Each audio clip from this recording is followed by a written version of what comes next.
On a beautiful 75-degree and sunny day in Orlando, Florida, the Gladiators' first road trip of the season takes them to Kia Center, home of the Orlando Solar Bears. Hi everybody, Guy Chiarenza here, and the Gladiators tonight will look to improve to 3-0 in their first divisional matchup of the season. Atlanta is coming off of a 2-game sweep of the Utah Grizzlies last Saturday and Sunday. They are taking on the Orlando Solar Bears, who are 1-2 to start the young season. The Gladiators, with 4 points on the season, currently sit in fourth place in the South. The Orlando Solar Bears with 2 points sit in fifth. A little bit early to talk about standings, but nonetheless, the Gladiators, with an undefeated record so far, have the early leg up on their opposition. They did play the Utah Grizzlies of the Western Conference last weekend. This is the first time the Gladiators will see a team inside their own division. We'll see Orlando here tonight, and then tomorrow in Estero, we'll see the Florida Everblades for the first time this season. This is the first of 7 matchups between these two clubs this season, and they will not meet again until January 25th back here at Kia Center in Orlando. So we'll get a little taste of the Solar Bears here tonight, and we won't see them for quite some time. Last time out for the Gladiators, it was a good day. It was a Sunday fun day. It was an even better day for Isak Walther as he finished the game with 2 goals and 1 assist. In fact, he scored his first professional goal. He then scored the next goal later on in the second period to give Atlanta a 2-0 lead. And that goal, his second one, ended up being the game-winning goal as Utah would score later on in the second period to make it 2-1. It was all Gladiators from there. In the third period, Alex Young tacks on his first goal of the season, followed by a shorthanded goal from Mickey Burns to make it a 4-1 final score. TJ Semptenfelter stopped 17 of 18 for his first professional win in his second professional start. It was his first appearance as a Gladiator, and he got the job done in net. It was also a milestone day for Carson Denemy, as Denemy, with 2 assists in Sunday's game, earned points 100 and 101 in his professional career. In fact, if you look at the Gladiators scoring to start the season, Alex Young sneakily off to a good start to start the year. He leads the team in points with 1 goal and 3 assists on the campaign. Young had 1 assist in the season opener against Utah, which was a 3-2 overtime victory at Gas South Arena. And then on Sunday, put together a 3-point performance with 1 goal and 2 assists. That was just the second 3-point game in Alex Young's pro career. He was phenomenal, as was the Gladiators' penalty kill, as Atlanta went 3 for 3 on the PK Sunday against Utah. And the power play went 0 for 1 as the Gladiators look to get back to scoring on the power play. They have 1 power play goal scored this season, and it came in the season opener, and it came in overtime. If you think back to when the Gladiators won that game, 4-on-3 in overtime on the power play, it was Louis Boudon scoring the game-winning goal. Speaking of Louis Boudon, he is off to a hot start to the season as well. He has a point in each of the first 2 games, 1 goal and 1 assist, as he had an apple in Sunday's affair against the Utah Grizzlies. We're getting set for some fun action here tonight at Kia Center as fans are filing in. The Gladiators' first road test of the season. Atlanta is 10-7 at Kia Center over the last 5 years. You think back to the matchup last season against Orlando. It was a team that Atlanta fared quite well against, considering the Gladiators' record last season, as the Gladiators went 5-3-2 against Orlando in the 2024-25 season. Tonight is the 112th all-time meeting between these two clubs, as Orlando is coming off of a 6-1 drubbing courtesy of the Florida Everblades on Tuesday, as it was a tight game heading into the third. 1-1 was the score, but in the third period, Florida broke through. They gave up a hat trick, and the Everblades skated away with the victory. You'll see Florida tomorrow, but for Orlando, not the greatest of days, as Spencer Kirsten scored the lone goal for Orlando. John Gillies tried his best, stopping 28 of 34, but it was not enough to stop the reigning South Division champions, as Orlando fell for the second time this season. Now, interestingly enough about the Orlando Solar Bears, their first 3 games of the season, all against Florida. The Solar Bears are 1-2 coming into tonight's matchup. They will play the Gladiators for their first matchup against Atlanta this season, as it is the second home game of the year for the Orlando Solar Bears, as Orlando is 0-1 in this building to start the campaign. And I think one mark for this Atlanta team here tonight, there's a lot of tests coming up for this Gladiators team here today and really throughout the next 2 days here on this road trip. But first and foremost is how good will the Gladiators fare on the road? You got to win road games to be a good team. You got to win road games to be a playoff team. You can be okay at home. You can win games at home to be a good team, but to be a great team and take it to that next level, you have to find a way to win games on the road. Atlanta fared very well against Utah at home thanks to a raucous crowd at Gas South Arena. But tonight, they face an even bigger test here in Orlando. And so look to see if the Gladiators can get the job done on the road. When we come back here to the Gladiators pregame show here on the Gladiators Broadcast Network, we'll get to Matt Ginn's Keys of the Game, presented by Beaver, Toyota, and Mazda up and coming. We'll also take a look at the newest Gladiator to join the squad and some players to watch out for here tonight as we get to the starting lineups here in Orlando. You are watching the Gladiators Broadcast Network and the pregame show here from Kia Center. We're back in just a moment. Sometimes life's collisions leave us feeling off balance, but at 100% Chiropractic, we know how to get you back on track. We don't just straighten you out, we empower you. We educate you on how to get to the root cause and give you a play-by-play strategy on how to get you back to 100%. We use state-of-the-art technology. Only the good stuff here. Our $49 first experience includes a complete set of comprehensive chiropractic x-rays, a fit 3D scan, and your first life-changing adjustment. Visit us and break the ice. Discover the power of chiropractic care at 100%.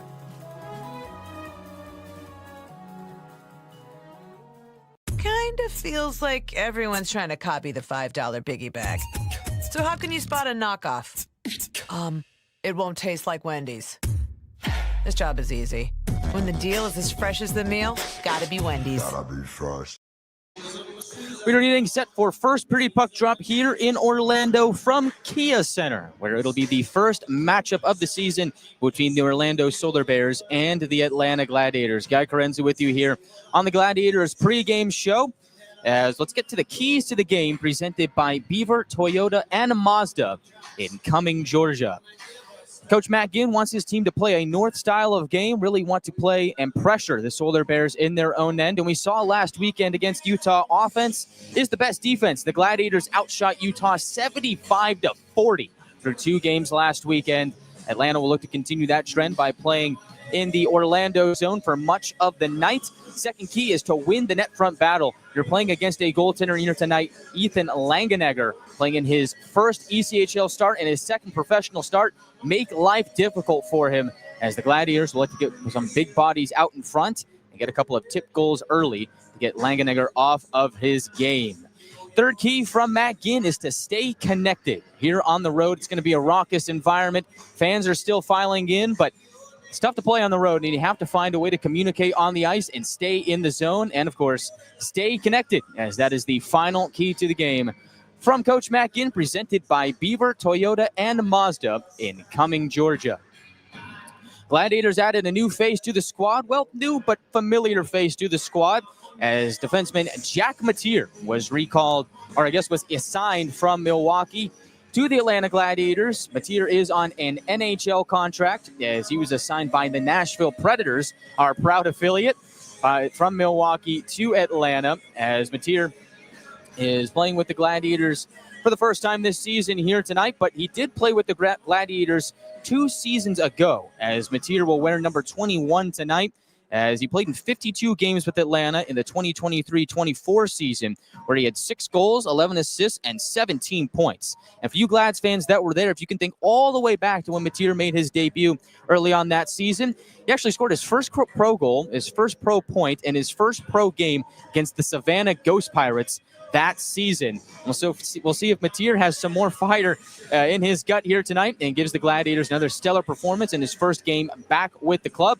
Mateer's a big guy, standing at 6'6", 205 pounds. The 22-year-old right shot defenseman spent last season with the Milwaukee Admirals, tallying 1 goal and 6 assists for 7 points in 41 games up in Milwaukee, as the Gladiators add a big body to the blue line. And you've never hurt to have some size, but the interesting thing about Mateer is he is a guy that can move the puck, and he can produce offensively as well, as he was a very good puck-moving defenseman with the Ottawa 67s in the OHL before moving to Milwaukee a few seasons ago. Look to see if he can ignite that flame here tonight for the Gladiators, as Atlanta has been getting a lot of scoring on the back end, and the big names on that front are Anthony Furiolo and Chad Nychuk, as Furiolo had a weekend to remember as last weekend against Utah. He finished the weekend with 2 goals and 1 assist in 2 games against Utah. He was a great presence on the blue line for Atlanta and knew how to pinch at just the right times, contributing offensively. And Chad Nychuk finished the weekend with 2 assists in the 2 games, but he leads the team in plus-minus as a +4. That Furiolo-Nychuk pairing has been phenomenal for Atlanta this season to start, and we will see them in the starting lineup here tonight. Speaking of which, let's get to the starting lineups here between Atlanta and Orlando. We'll start with the Solar Bears. Getting the start at left wing should be no surprise to anyone, and it is a name known well around the league. Number 91, Aaron Luchuk gets the start, standing at 5'10", 185 pounds, the native of Kingston, Ontario. Has 1 assist in 3 games this season, but you don't want to let Luchuk get hot, as he is the all-time leader in goals, assists, and points with the Solar Bears. He led Orlando in points and assists last season, and not too long ago in the 2020-21 season, Luchuk led all skaters in the ECHL in scoring. His center here tonight is number 25, Milo Rollins, standing at a whopping 6'7", 217 pounds. Rollins is a prospect of the Tampa Bay Lightning. He is on a contract with Tampa Bay this season, and he currently leads the Solar Bears in scoring with 1 goal and 2 assists for 3 points in 3 games.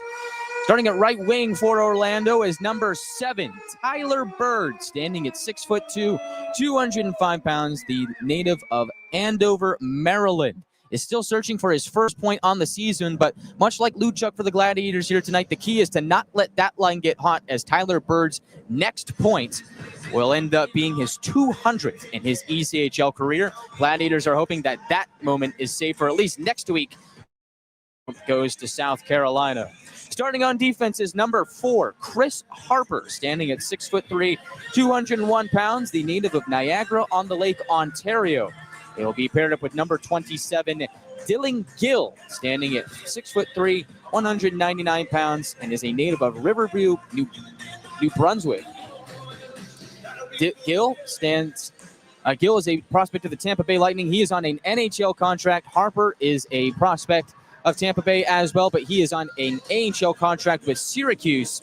Very good defense pairing for Orlando. They will get the start. And, of course, the big headliner here tonight for Orlando is Ethan Langenegger. Will make his Orlando Solar Bears debut here tonight, and he will also make his ECHL debut, as Langenegger stands at 6 foot even, 187 pounds, and is a native of Kamloops, British Columbia. He spent the 2024-2025 season at Clarkson University. He is on an AHL contract with Syracuse, as he makes his season debut as John Gillies. Got the first 3 starts for Orlando to start the season. Langenegger, last year at Clarkson, went 22-10-2 with a 2.14 goals against average, a .914 save percentage, and 1 shutout on the season. So that is the starting lineup for the Solar Bears. They are led by first-year head coach and general manager Matt McDonald. The assistant coach is Adam Dowda. And now let's get to the starting lineup for your Atlanta Gladiators. Pretty familiar faces in the starting lineup for Atlanta. Getting the start at left wing is number 16, the captain, Cody Sylvester, in his 13th year of professional hockey. Cody Sylvester enters the night with 1 assist in his last 2 games. Centering that line here tonight with Sylvester is number 27 and freshly turned 33-year-old Mike McNamee. As today is his birthday. Happy birthday to Mike. We'll see if he's got a birthday goal in him here tonight, as McNamee, just like Sylvester, has 1 assist on the year to start the season in the last 2 games. McNamee standing at 6 foot even, 200 pounds, and is a native of Perth, Ontario. That line is rounded out by the youngster, number 37, Ethan Scardina, the Bowling Green product, standing at 6'1", 192 pounds. 24-year-old picked up his first pro point in the season opener against Utah. He has 1 assist in 2 games. On the blue line for the Gladiators, it is number 12, Anthony Furiolo, who is off to a hot start with 3 points in 2 games, with number 39, Chad Nychuk, the Former Milwaukee Admiral was sent down a few weeks ago to start the season. As Nychuk is on an AHL contract, he has 2 assists and is a +4 rating to lead the Gladiators in that department to start the year.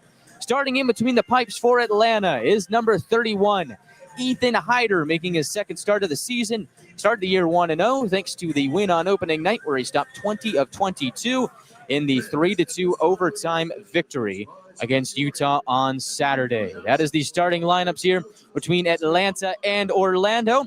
Coming up next here from the Kia Center is the national anthem, followed by first period puck drop. Thank you for tuning in to the pregame show here on the Gladiators Broadcast Network.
We are all set and ready to go from Orlando, Florida. The Gladiators' first road game of the season is here at Kia Center, taking on the Orlando Solar Bears. Gladiators wearing their blue jerseys for the first time this season. Boy, do those look good. You can get yours at atlantagladiators.com. Click the shop button, or you can access the team store on game day. Check those out. They are awesome. It is a blue jersey with Gladiator gold numbers and Gladiator gold trim. Atlanta will skate from left to right as you see it on Flow Sports here to begin the game. Orlando wearing a white jersey with purple and orange trim. With purple numbers, they will skate from right to left as you see it on Flow Sports, and we'll paint a picture for you in your mind's eye on our YouTube audio feed. Thank you for joining us here tonight from Kia Center. Should be an exciting matchup here between these two South Division squads. First South Division opponent for the Gladiators this season, it'll be Milo Rollins against birthday boy Mike McNamee to get the game started as Rollins wins it back and Orlando starts the game with possession. They'll tap it to Rollins on the left wing. Gets quickly bottled up by Furiolo, and Nychuk pops it out. Slowed down in the neutral zone by the Solar Bears. They'll play it over to the far side to Gill. Back to the middle, and upwards they go. Luchuk on the right side. Stops, finds a man in the middle, and Bird. It's poked away by Nychuk, and Atlanta looks to break out. McNamee takes it in on the right side, but quickly has it speeded away.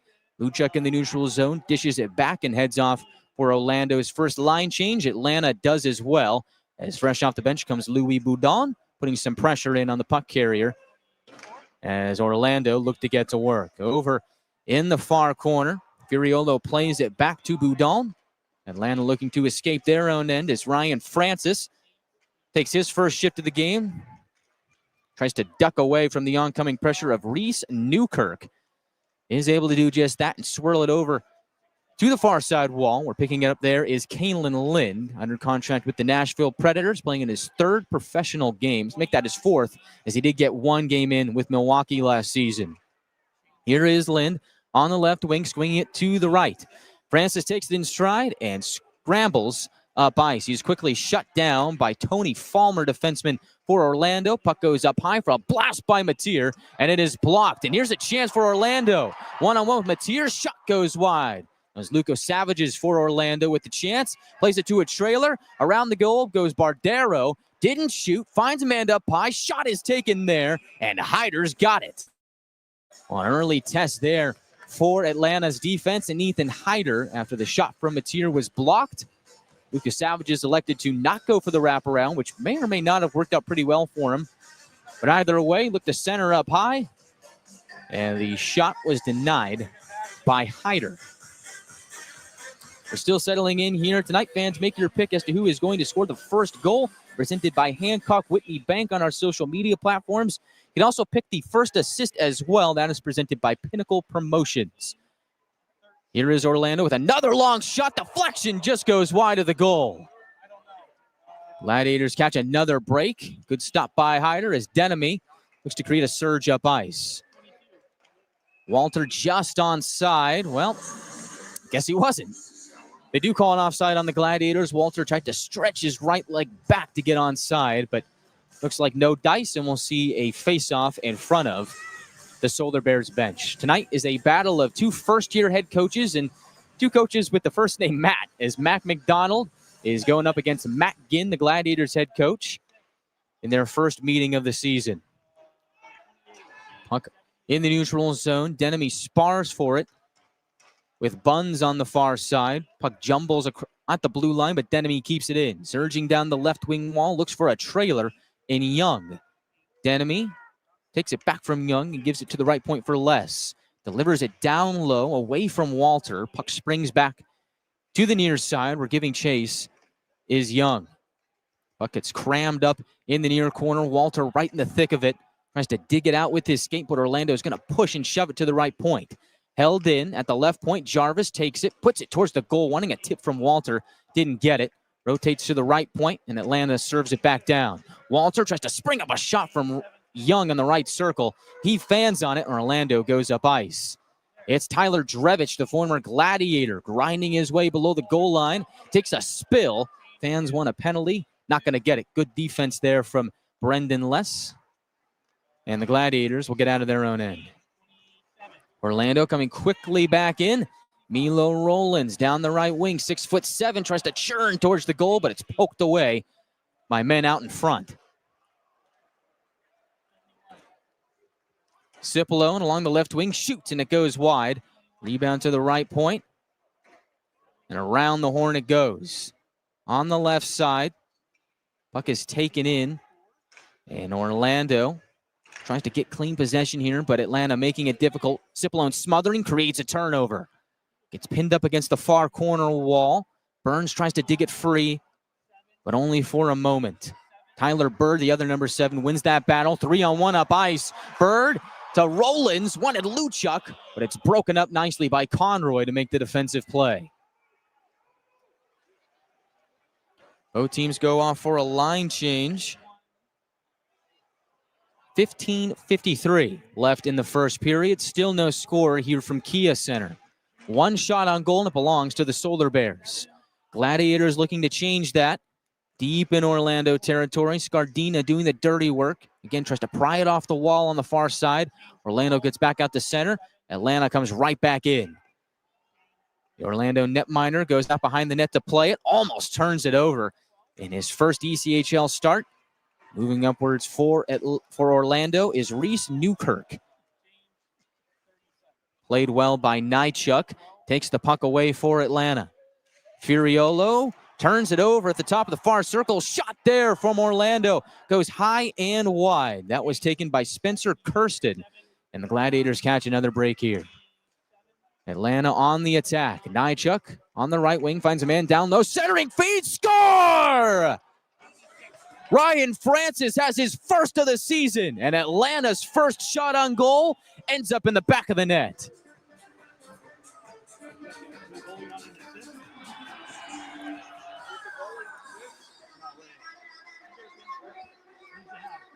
Just 5 minutes and 1 second into the contest. Atlanta's first shot on goal goes 5-0 on Langenegger, and the Gladiators lead first for the second straight game.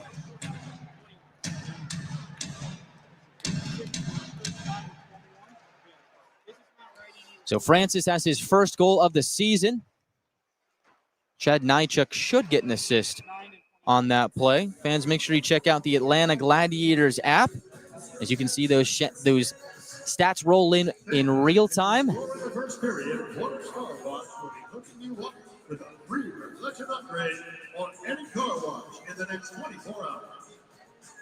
Francis had been buzzing in the last 2 games against Utah. Finally gets rewarded for his hard efforts here tonight in Orlando. Francis had 3 goals in 6 games with the Gladiators last season. As here's a shot here from Orlando, the top of the high slot. Hyder gobbles that up, as taking that chance was Cole Codsey for the Solar Bears.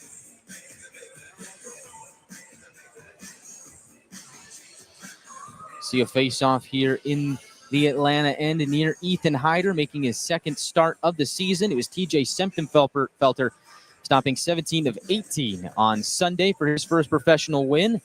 The goal officially is Francis from Nychuk and Jack Mateer. I don't know about that. I don't know if Mateer was on the ice during that play. We'll have to see. But I do believe that Nychuk should get on that play.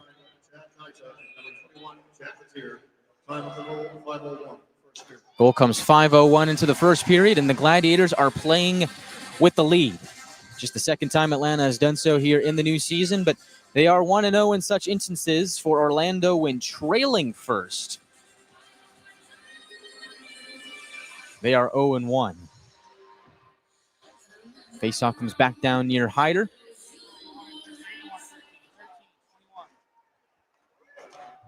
Atlanta's got it. Conroy on the left wing, tries to knock it up to Denemy, takes down the move, gets bundled up by a herd of Solar Bears, and Orlando will possess. Lucas Savages on the near wall, goes over to the far side where it is picked up by Buns. A couple of quick passes here for the Solar Bears as they meander through center, and dumping it down is Connor Kurth.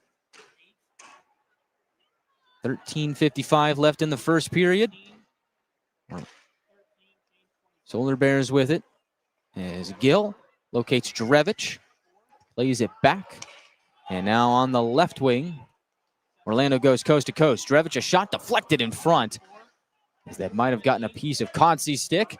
Another deflection try out in front is stymied by Conroy, and Denemy will lift it out of the zone. No teams going on for a change as Orlando bangs it down. Puck is collected by Anthony Furiolo, and he'll wait behind Ethan Hyder and get a lay of the land. The Army product wants to locate Conroy on the left side. Puck springs back to Furiolo, quickly tries to get it away from Luchuk, who is always dangerous when he has it. Bird below the goal line, looks to center for Luchuk, and that one's just a hair off target. Now on the left side, Bird a try, kick save by the left pad of Hyder. And Atlanta will clear. On the run, taking it in is Nolan. Left side, he'll take a shot, save Langenegger. And the rebound goes to Orlando. They'll get it out of their own end. Great work there from Nolan in transition, realizing how much space and time that he had. And that was a good shot to test Langenegger here in the early stages of the first. Shot count now reads 4-2 in favor of Orlando. Orlando has been outshot in all 3 of its prior games, and the Gladiators outshot Utah in both of their first 2 games to start the year. Orlando comes in on the left side.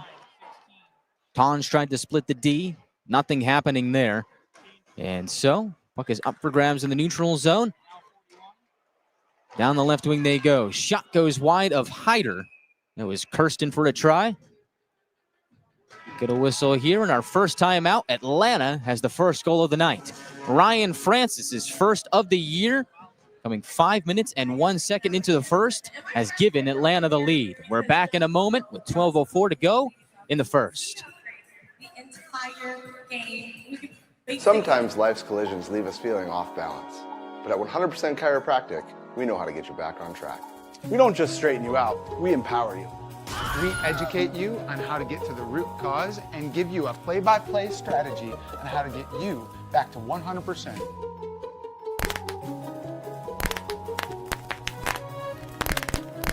Our $49 first experience includes a complete set of comprehensive chiropractic x-rays, a fit 3D scan, and your first life-changing adjustment. Visit us and break the ice. Discover the power of chiropractic care at 100%.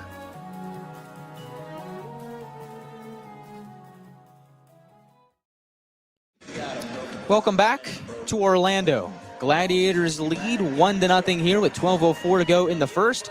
Ryan Francis has his first goal of the season. And it was a good one. One-time shot from the slot thanks to a centering feed from Chad Nychuk.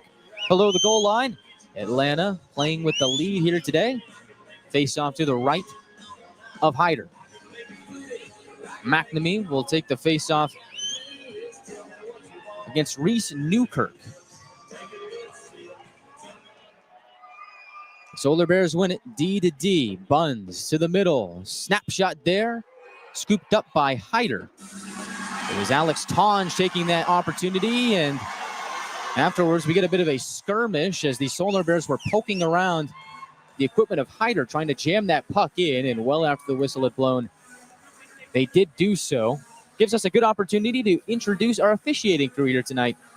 David Lilly and Ian Rapp are our referees here tonight, as it is a four-man crew. Lilly wearing number 25, Rapp wearing number 47. Brian Oliver and Logan Berkowitz are the linesmen, wearing number 86 and 68, respectively.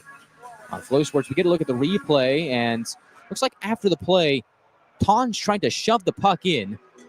The whistle had blown, and so no goal there, and tempers did flare as the Gladiators protected the front kitchen in front of Hyder. So on the ensuing play, McNamee has it in his own territory. Ships it up to the right wing. Scardina on the move. It's less on the fly. Right wing centering pass looking for Sylvester. That goes astray. One-timer from McNamee. This is wide right of Langenegger. On the right side, Jarvis swirls it around to the left side where McNamee is waiting. Jarvis from high to low and all the way around. Gets it to the right point for less, and he can't keep it in. Puck hopped over his stick. Glads dump it down, and they go off for a wholesale change. 11-17 and counting left in the first period. Orlando on the run. It's Gill down the right wing. Centers. Open man is there, and diving on the back check was Francis. Incredible play offensively and defensively here tonight for Francis. Breaks up a grade A scoring chance for Orlando.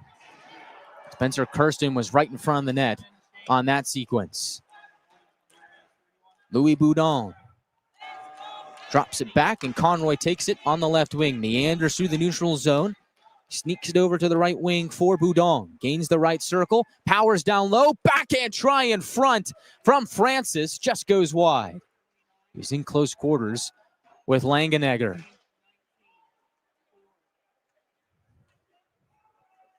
Chris Harper waits behind his netminder as both teams again get a line change in with 10:20 left in the opening frame. Surging down the right wing is Buns for Orlando. Taps it below the goal line. Lucas Savages works against Nychuk, trying to keep that puck for Orlando. Atlanta wins that battle as Walther tries to chip it across and does. Locates Young, wants to go back the other way. Initial pass hit a skate, and the second tad offline for Nychuk, who will go down as an icing against Atlanta with under 10 minutes left to go in the first.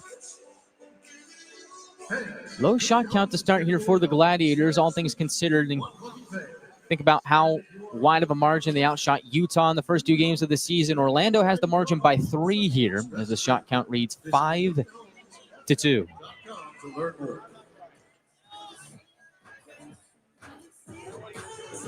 Face off to the right of Hyder. Young will take it. Rollins will win it for Orlando. Buns on the right point. Puts a soft one towards the net. Tip goes wide from Bird. Rebound goes to Furiolo. Locates Walter on the near side. They'll wait behind Hyder and roll it out to the right wing for Young. Scampers up ahead. Chips it over the red line for Denemy. Puck gets whacked back. Working his way down low is Walter. 2 goals and 1 assist on Sunday. An incredible performance for him. Nychuk shot from the left wing. Goes off a skate and stays in play. Bumbles over to the far corner. Scooped up by Orlando, and Milo Rollins gets out to center. Denemy pushes the narrative further and now heads off for a change. On comes the Cipollone line with Nolan and Burns. Mickey Burns has it in front of his own bench. Quickly up to Cipollone. On the right wing, back to Burns. Cipollone on the return feed, powers towards the net. Puck is loose and goes below the goal line.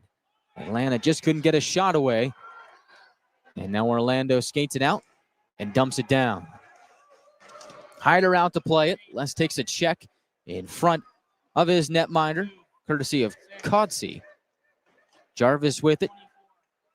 Vaults it to the neutral zone for Nolan and hits a man headed off for a line change in front of the Orlando bench. The door was open, so we get a stoppage with 8:38 left in the first. And it'll send us to our second media timeout. Atlanta leads by 1. Ryan Francis' first goal of the year, scored 5:01 into the first, is the difference. We're back in a moment on the Gladiators Broadcast Network. All right, here's the first question. Gwinnett Fire and Emergency Services is ready to answer the call, but we'd rather prevent them. Our free home safety survey includes checking smoke alarms, identifying common hazards, and reviewing your family's home escape plan. Schedule yours today.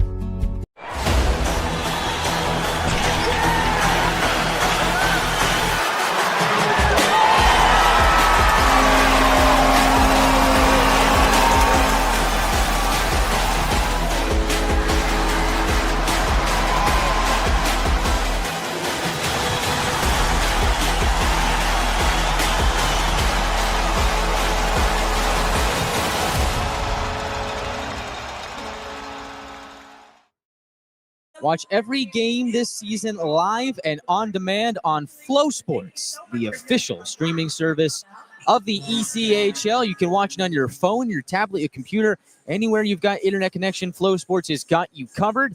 Head to flowsports.com to get started today. The ECHL hits harder on Flow Sports. Face off right at center circle. It is going to be Cipollone to take it for Atlanta, going up against Carson Vogt. Cipollone the victor. Atlanta is thwarted on the zone entry. Orlando will take their chance. Gill will dump it around the horn over on the left wing. Orlando keeps it moving. Centering feed, snapshot off the circle there from Kotsy. He gets hauled down by Furiolo after Hyder made the save. Furiolo cleaning up the kitchen, and Burns will get it out. Hyder behind the cage will play it on his backhand to the near corner. Nychuk reverses. Burns takes it on the far wing. Uriolo behind the net. Chips it over to the near side for Scardina. They'll prod and poke at it, and Atlanta will roll out. Over the red line goes Scardina. Tries to power through three Solar Bears. Tall chances. Doesn't happen. And now the puck up for grabs as it goes behind Hyder. Conroy, soft tap to McNamee. He reels it in and throws it across. Scardina to the middle for Sylvester, and a backhand try is stopped by the left shoulder of Ethan Langenegger. And the puck will go out of play. And afterwards, bad blood, and guess who? The two former teammates come together, Cody Sylvester and Tyler Drevich. So Drevich reintroduces himself to his former teammate. Drevich played in 25 games with Atlanta last season, had 3 goals and 2 assists. For 5 points on the year, was traded to complete a future considerations trade to Orlando over the summer. And the Gladiators get their first taste of Drevich here tonight. The Sylvester, McNamee, and Scardina line will stay out there as the faceoff is to the right of Langenegger. Newkirk will take it against McNamee. McNamee had a good showing in the faceoff circle last weekend against Utah. Gets it to Sylvester off the hop. Tried to power towards the goal, but Orlando is able to thwart that chance and propel the puck through the neutral zone. It'll be hauled in by Conroy. The Yale product chips it over to Mateer. Tries to outlet to Sylvester. Orlando's got that bottled up.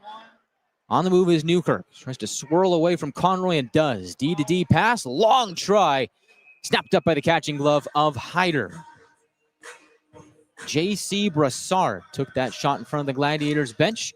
A long ranger is Orlando's 6th shot of the night and Hyder's 6th save.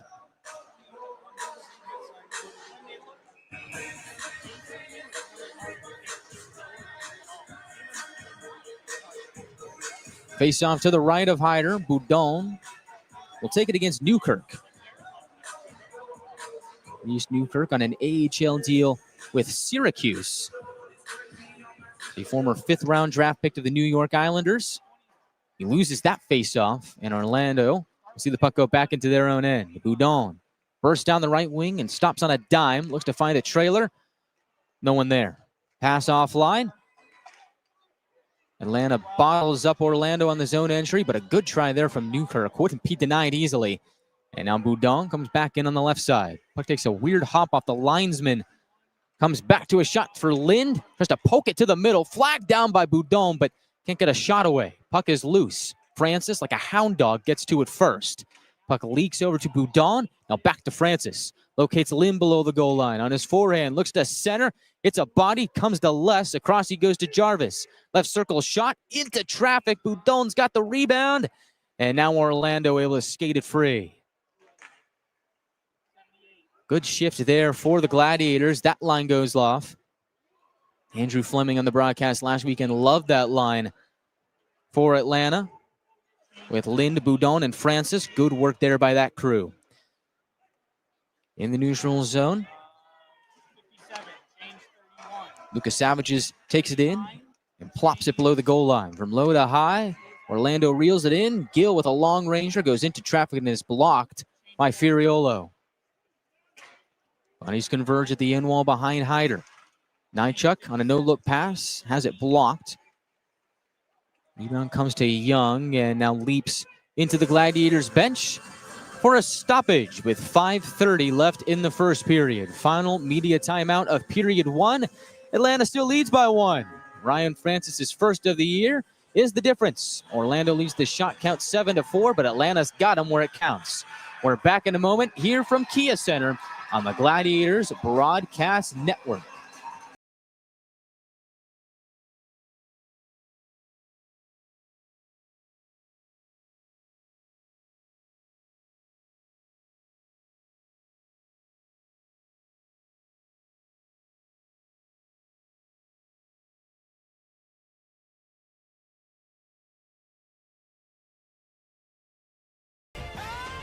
So you can get big flavors and big savings. Kroger, fresh for everyone. Exciting game so far here at Kia Center. The Gladiators have the lead thanks to Francis's first of the season. 5:01 into the first period. So for those of you on our social media platforms who guessed Ryan Francis for the first goal of the night, you were correct. And if you guessed Chad Nychuk as the first assist of the game, we're also right. As two good bets there, two good picks, and Nychuk has been red hot to start the season, has an assist in every single game so far to start. As the Gladiators will see the faceoff go to the right of Hyder to resume play. Alex Young, who leads the team in points with 1 goal and 3 assists to start the campaign, will take the faceoff for Atlanta against Bardero, who wins it for Orlando. Gill at the right point, puts it towards the goal, gets deflected by a man in front, and goes away to the neutral zone. Carson Vogt was in front of the net. Now here is Kurth driving towards the cage. Kick saved by the left toe of Hyder. Rebound is corralled by the Gladiators as Denemy pokes it over to Walther, who surges to the far corner. Moving in stride with Denemy. Walther tries to chip it to his teammate. Denemy centers for Young. Can't get a shot away as Orlando had that covered. They bottle him up and skate out to center. Kurth is knocked down by Conroy. Excellent play in the neutral zone to shake him down. Atlanta pelts it in. Gets a partial change in as well as the Solar Bears try and churn up ice. It ends up going back to Conroy. They slide it over to the right wing. Now back to the left it goes. Burns from the left side takes a shot into the glove of Langenegger. He freezes with 4:28 left in the first. And while the Gladiators are not leading the shot count right now, the margin is 3-8-5. I thought that they have gotten some quality chances on the young netminder out of Clarkson, playing in his first ECHL game in his second professional start. Of course, the one from Francis was one that not very many goalies, young or old, are going to stop. right in the slot, a one-timer from below the goal line. That is the difference right now. Puck is tipped to the neutral zone by the Solar Bears. Rollins rolls it back. And now Nick Anderson gets bunched up by two Gladiators on the far side of the neutral zone. Check is thrown there, and a Gladiator is down. And we're going to get the first penalty of the night. Scardina took what looked to be a high hit. I think it might have been Tyler Bird that threw that hit, as he is going to be directed to the penalty box. So Bird gets called for the first penalty of the night.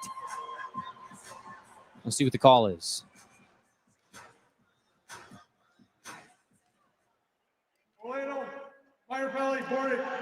Boarding is the call on Bird, and the Gladiators go to the power play.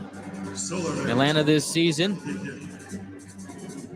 on the man advantage. Is 1 for 3, 33.3%. Orlando penalty kill operating at 76.9%. That is 15th in the ECHL.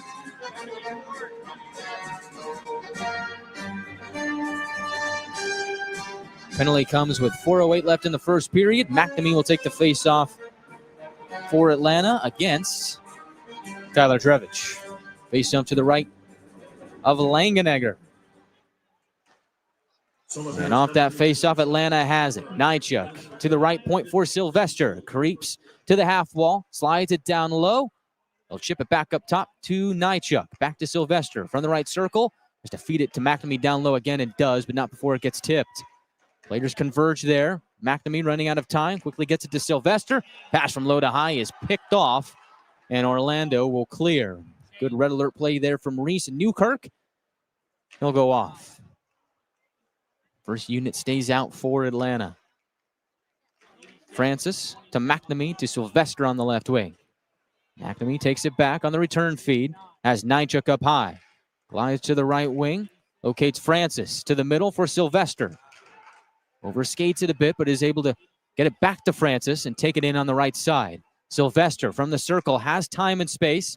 Finds Nychuk at the right point. Back to Sylvester. Toe drag shot wide right of Langenegger. And momentum will carry that puck out to the neutral zone. 55 seconds left on the penalty to Bird. Nychuk in on the left side. Stays on for the second shift as Boudon, fresh off the bench, comes on. Bodies converge in the near corner of the Orlando zone. Puck leaks free. Atlanta trying to keep it in. Good work there from Boudon. They do. At the left point, Young has it. Has time and space. Young shoots and skies it over the goal. Rebound stays in. Lind to Conroy. Back to Lind on the right side. They use it for Boudon. Creeping down the wall. Has Lind behind the net. To the left circle for Young. He'll shoot again and score! It's a power play goal. Alex Young makes it 2-0 Atlanta.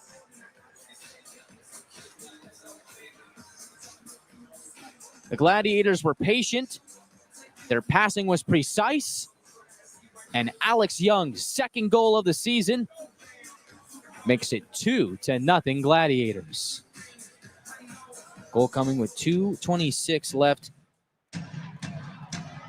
in the first period.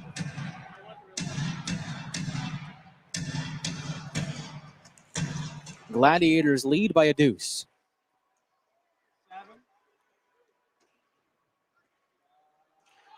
So now Orlando staring down the barrel of a 2-goal hole.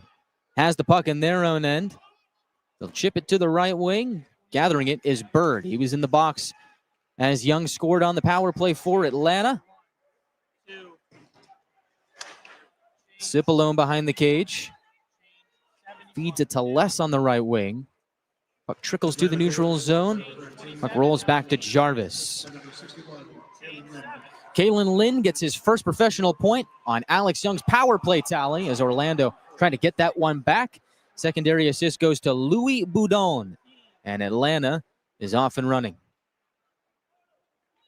So congratulations to Kalen Lind on point number 1 in his professional career. Certainly going to be the first of many. Second round draft pick of the Nashville Predators was assigned to Atlanta a week before the season opener. Alex Young now up to 5 points on the season, 2 goals and 3 assists, and Louis Boudon, 1 goal and 2 apples to start the new year. And he extends his point streak to 3 games. In the meantime, players bundle up behind Hyder with 1 minute left in the first.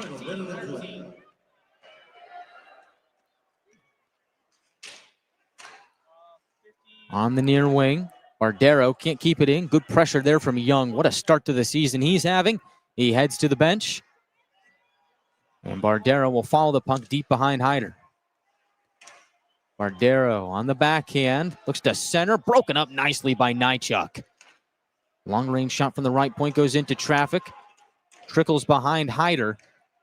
He'll float it to the left point for a shot into traffic. Rebound gathered by Bardero and flips it wide right of Hyder. 20 seconds left in the first period and an offside on Orlando.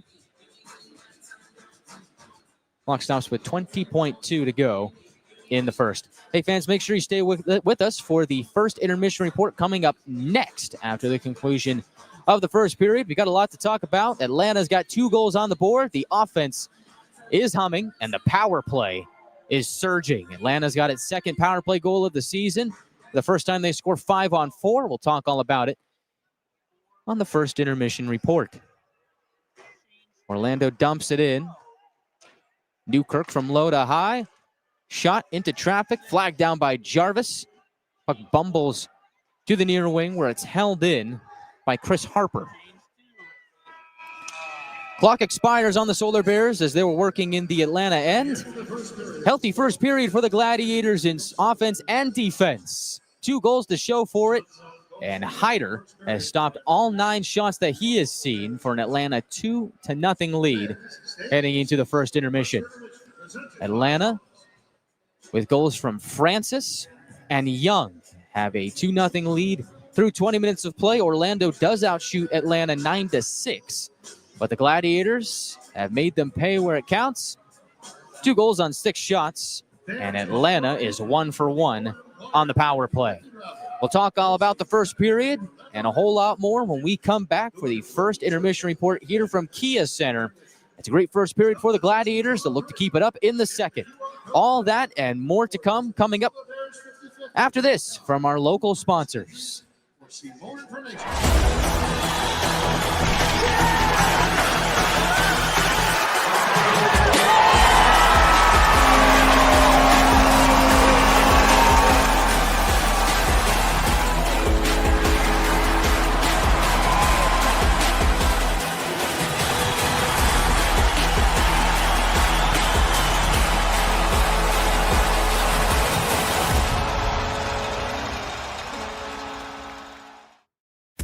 Feels like everyone's trying to copy the $5 biggie bag.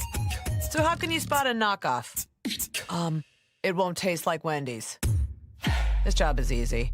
When the deal is as fresh as the meal, gotta be Wendy's. Gotta be fresh. Sometimes life's collisions leave us feeling off balance. But at 100% Chiropractic, we know how to get you back on track. We don't just straighten you out, we empower you. We educate you on how to get to the root cause and give you a play-by-play strategy on how to get you back to 100%. We even use lasers. Fucking lasers! Our $49 first experience includes a complete set of comprehensive chiropractic x-rays, a fit 3D scan, and your first life-changing adjustment. Visit us and break the ice. Discover the power of chiropractic care at 100%.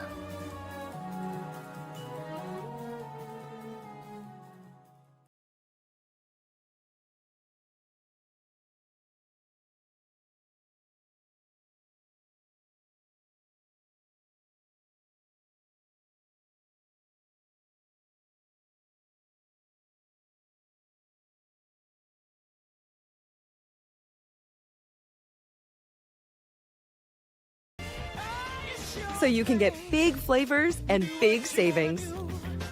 Kroger, fresh for everyone. Gwinnett Fire and Emergency Services is ready to answer the call, but we'd rather prevent them. Our free home safety survey includes checking smoke alarms, identifying common hazards, and reviewing your family's home escape plan. Schedule yours today.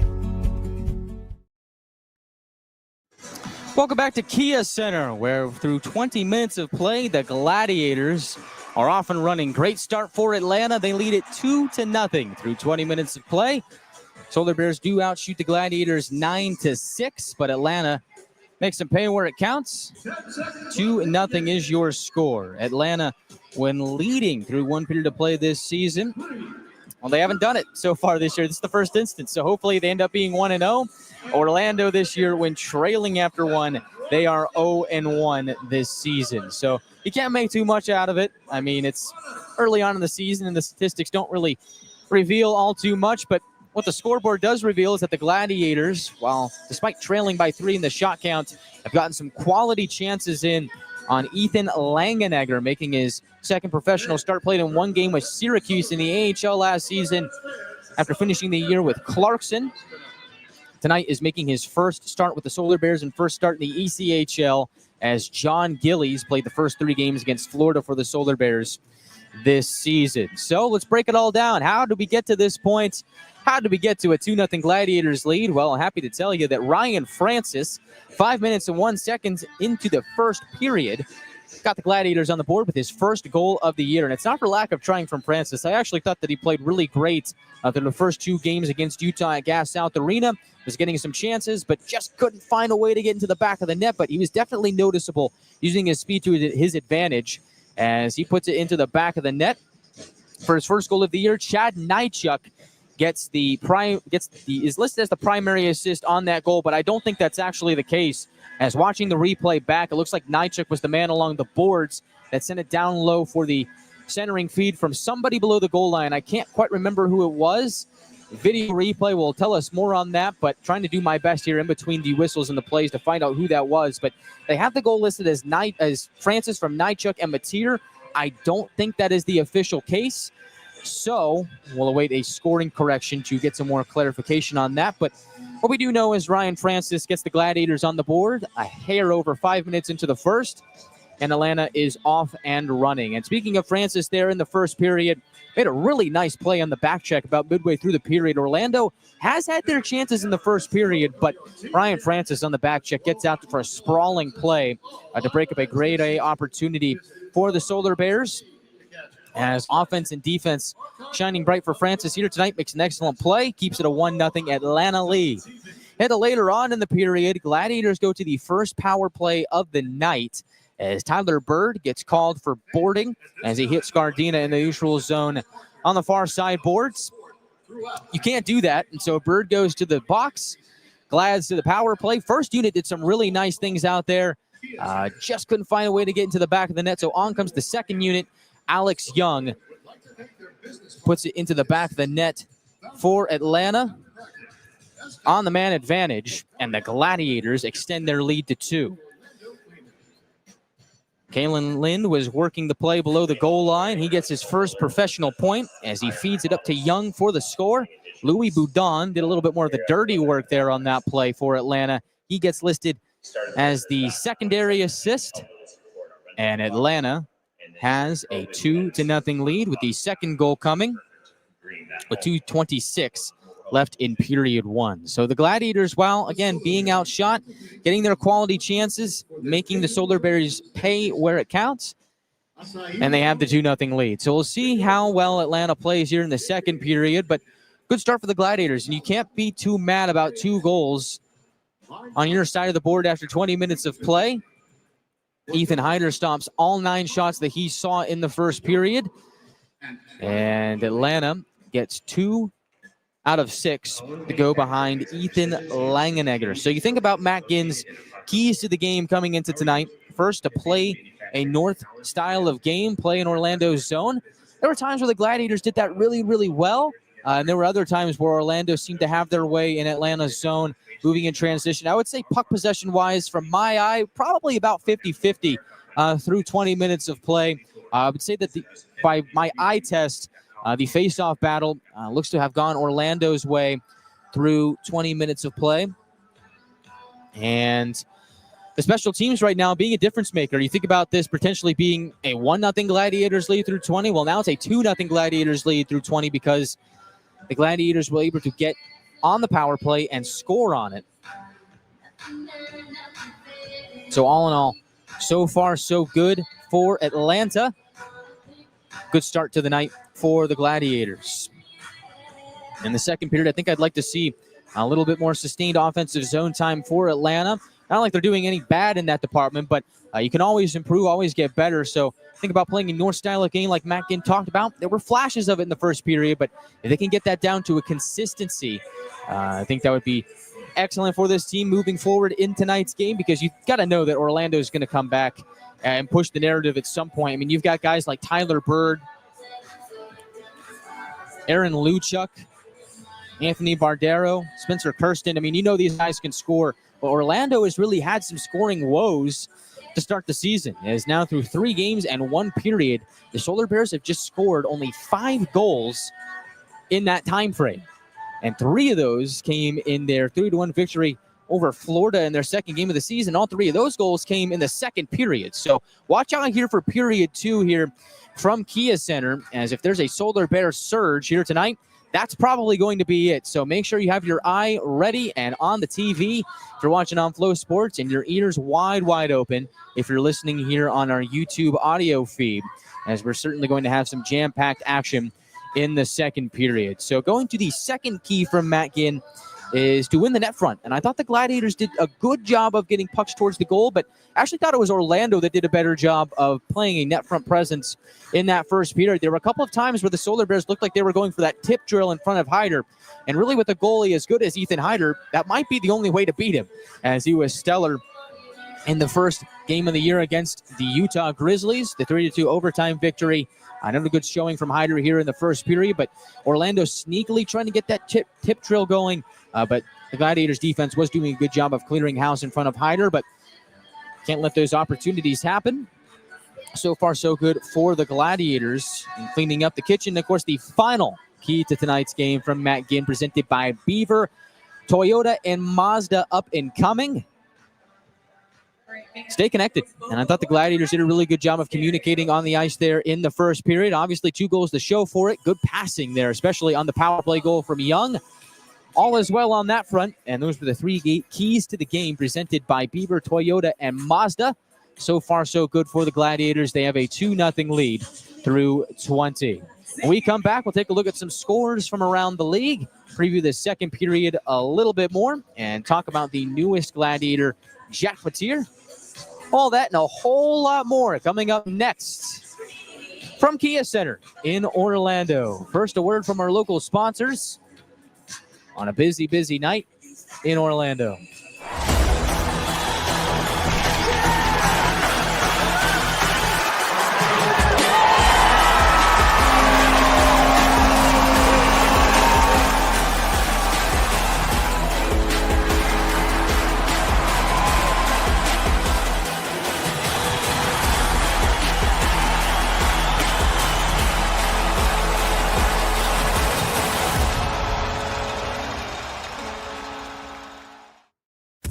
Feels like everyone's trying to copy the $5 biggie bag.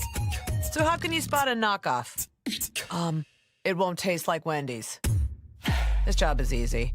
When the deal is as fresh as the meal, gotta be Wendy's. Gotta be fresh. Sometimes life's collisions leave us feeling off balance. But at 100% Chiropractic, we know how to get you back on track. We don't just straighten you out, we empower you. We educate you on how to get to the root cause and give you a play-by-play strategy on how to get you back to 100%. We even use lasers. Fucking lasers! Our $49 first experience includes a complete set of comprehensive chiropractic x-rays, a fit 3D scan, and your first life-changing adjustment. Visit us and break the ice. Discover the power of chiropractic care at 100%.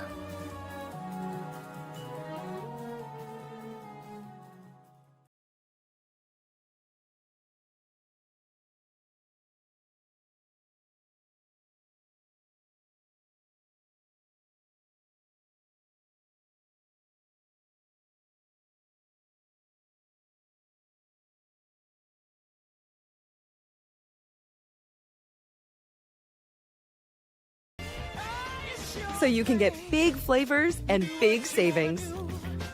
Kroger, fresh for everyone. Gwinnett Fire and Emergency Services is ready to answer the call, but we'd rather prevent them. Our free home safety survey includes checking smoke alarms, identifying common hazards, and reviewing your family's home escape plan. Schedule yours today.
So for those of you on YouTube, just Tommy talking to the off-ice officials there, as we were trying to figure out what the scoring play was on Francis's first goal of the night. So the reason that Jack Mateer, who was playing in his first game back with the Gladiators here tonight, was listed as the secondary on that goal was because they didn't know who was the assist makers on that play on the Francis goal. So they just listed Mateer because, well, they didn't know. So they came over to talk to me and see what I saw. I think that it's Francis from Lind and Nychuk on that first goal. Those of you at home, pop in the live chat. Give me your best guess. I tried to look back at the replay during whistles, and I couldn't quite tell who it was below the goal line, but I think it was Kalen Lind.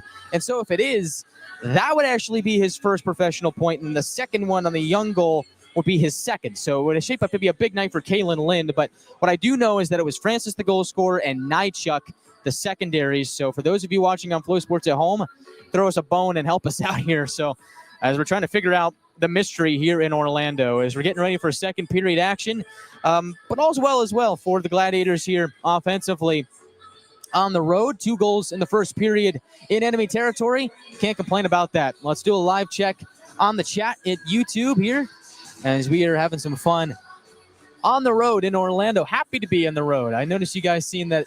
It's good to see me on the road. I'm happy to be here. Having a lot of fun here at Kia Center, and the Jumbotron here is massive. The Orlando Magic, who are the primary tenant in this building, just installed this massive new Jumbotron. If only we could get something like that or something close to it at Gas South Arena, but I've been told that the roof wouldn't hold something like that.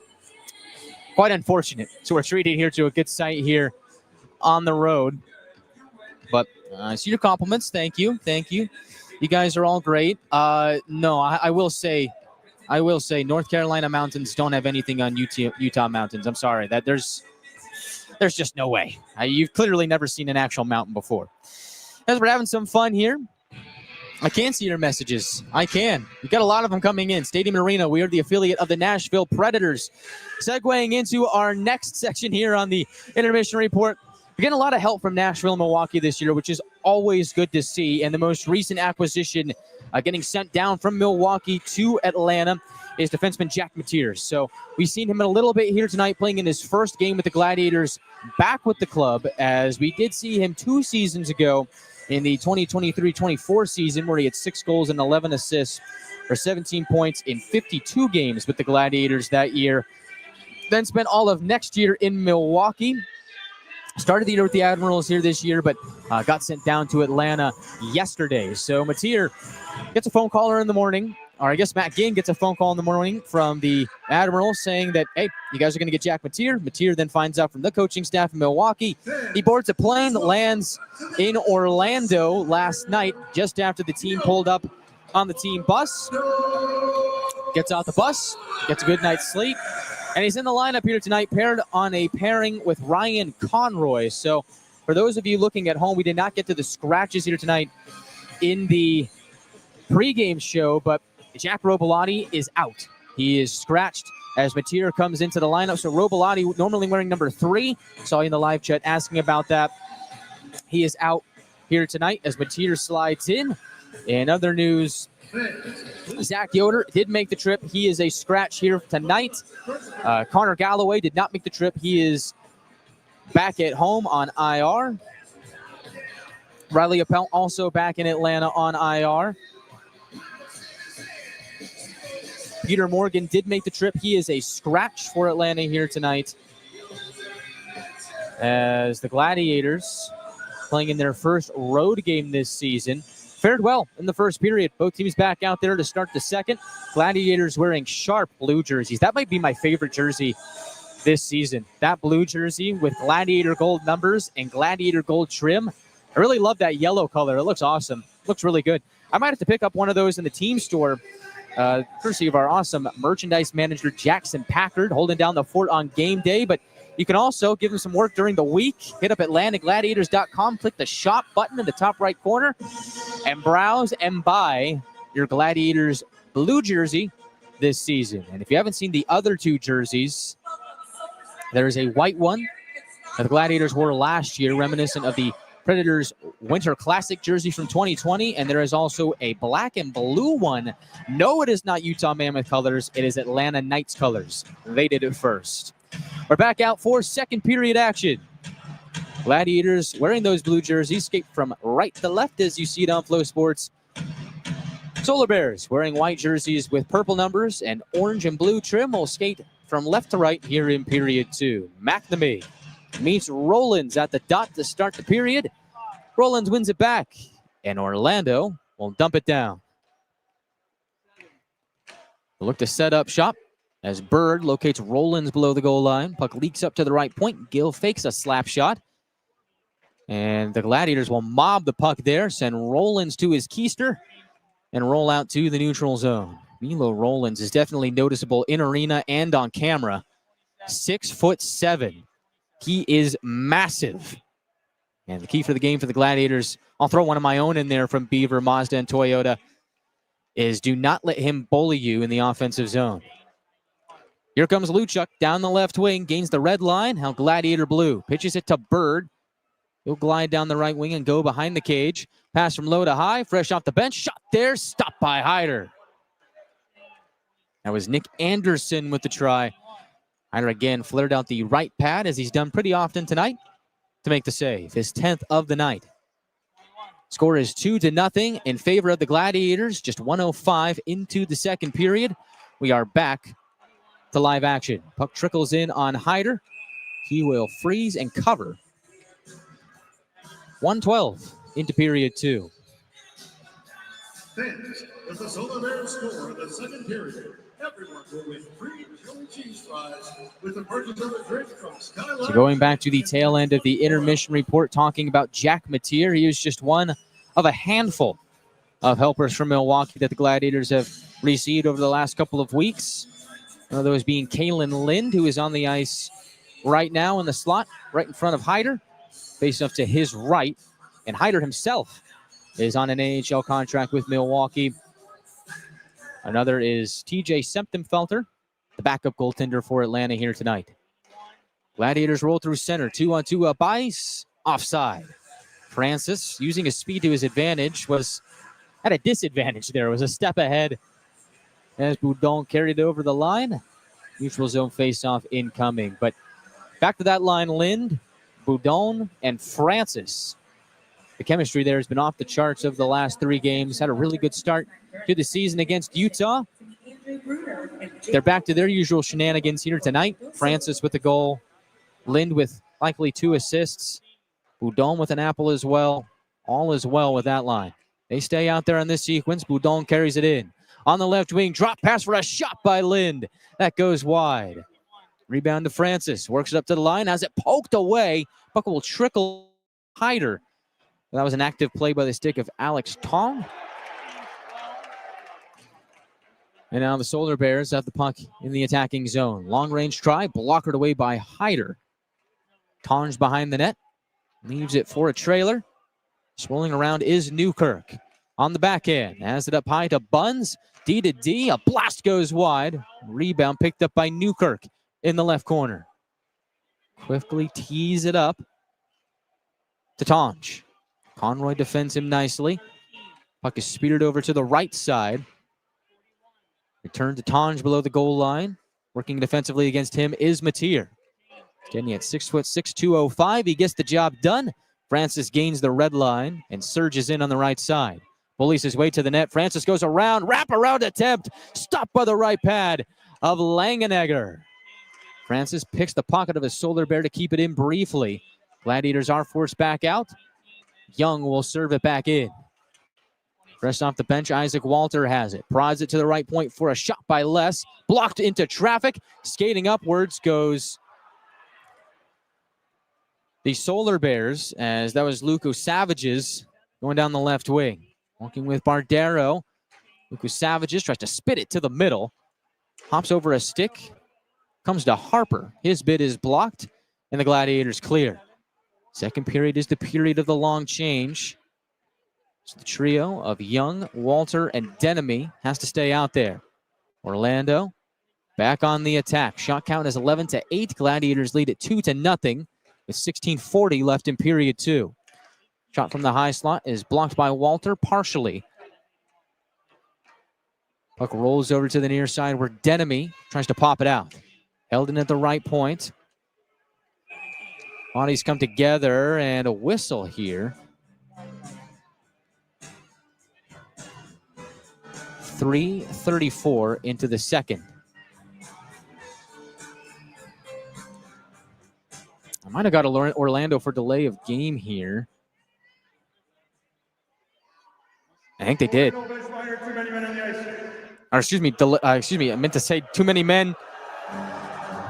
Either way, they do get them.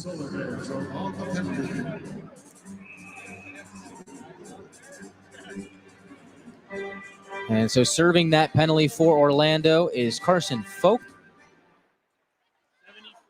Solar Bears penalty, the bench minor for too many players on the ice. Time of the penalty. So the Gladiators back to the power play, the Eco-Electric power play. They are 1-for-1. Perfect start to the night. We'll look to keep that rolling. Perfect 2-for-2. Tyler Drevich being a pest deep in the Atlanta end. Finally gives up as Francis' speed beats him through the neutral zone. Francis has a trailer. McNamee has it poked off his stick at the last second. Orlando will clear and get a change in as they swap out penalty killers. Here is Scardina to McNamee on the right wing. He'll power behind the goal. McNamee to Scardina off his skate into the neutral zone. Free play for Orlando. Same personnel stays out on the ice for the Solar Bears. Francis oversteps the puck. Boudon will go back to retrieve behind Hyder. Maneuvers through the neutral zone. Chops it up to Young. Puck weasels its way below the goal line. Young to Cipollone at the left point. Across to Conroy. Back to Cipollone. Gets a lay of the land. Creeps down deeper. As Young at the half wall. Returned to Cipollone in the corner. All the way around to the right circle for Boudon. Up top has Conroy. Fakes a shot. Across to Young. Top of the left circle. Back to Conroy. Into traffic. He shoots. It's blocked and Drevich will clear.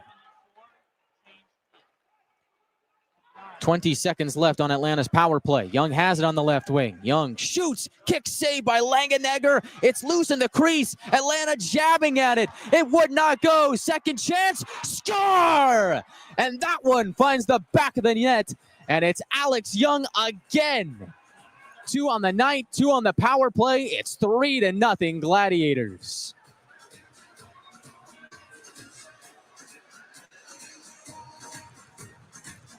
Well, they had trouble spotting who scored on that first sequence. Good luck on that one. Everybody was getting a piece of it, hacking and whacking away in front of the net. And eventually the puck was able to leak out a bit. Alex Young's got his second of the night. What a start to the season he's having. That goal comes 5 minutes and 26 seconds into the second. Atlanta has a 3-goal lead. So the Gladiators are 2 for 2 on the Eco-Electric power play. And they show no signs of slowing down. Atlanta ices the puck here, but one thing is evident to this point. The Gladiators' speed is just outworking the Solar Bears so far here tonight, as it looked like Orlando was gassed on that last sequence. Atlanta while they were on the power play, seemed to have all the time in the world and all the space in the world, creating those opportunities and advantages with their speed. And again, it's become a theme throughout the course of the night. And take a peek at the shot count. Atlanta has the lead there, 12-11 to this point.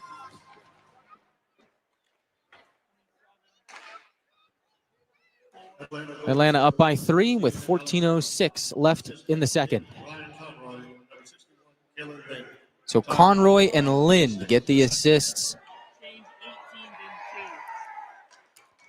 on the goal.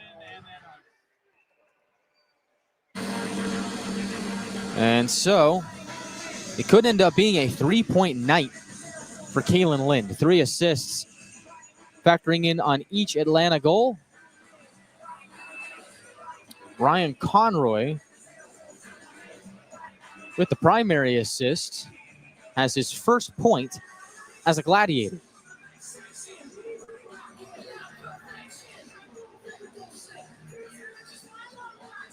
Goal comes 5:26 into the second. Great night so far for Atlanta.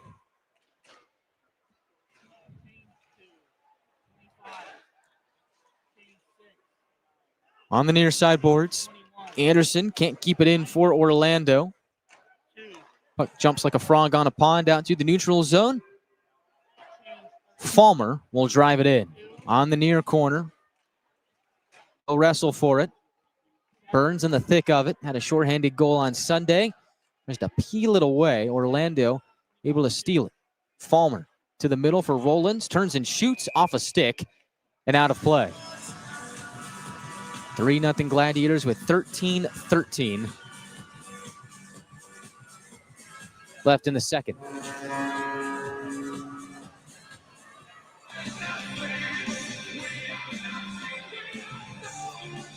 But a timeout on the ice. We'll take one as well. Gladiators lead 3-0. Most recent tally coming from Alex Young on the power play. It's his second of the night, and the Gladiators show no signs of slowing down.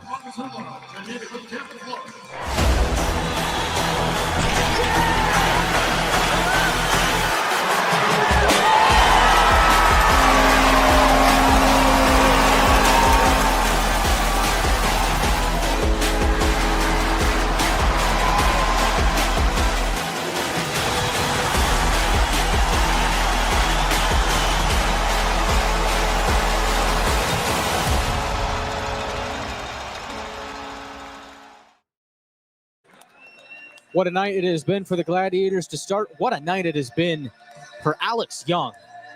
You can chalk that up to the start of the season. 2 goals here tonight for Young, making a strong case for why he should be the first star of the night. He's on hat-trick watch here tonight.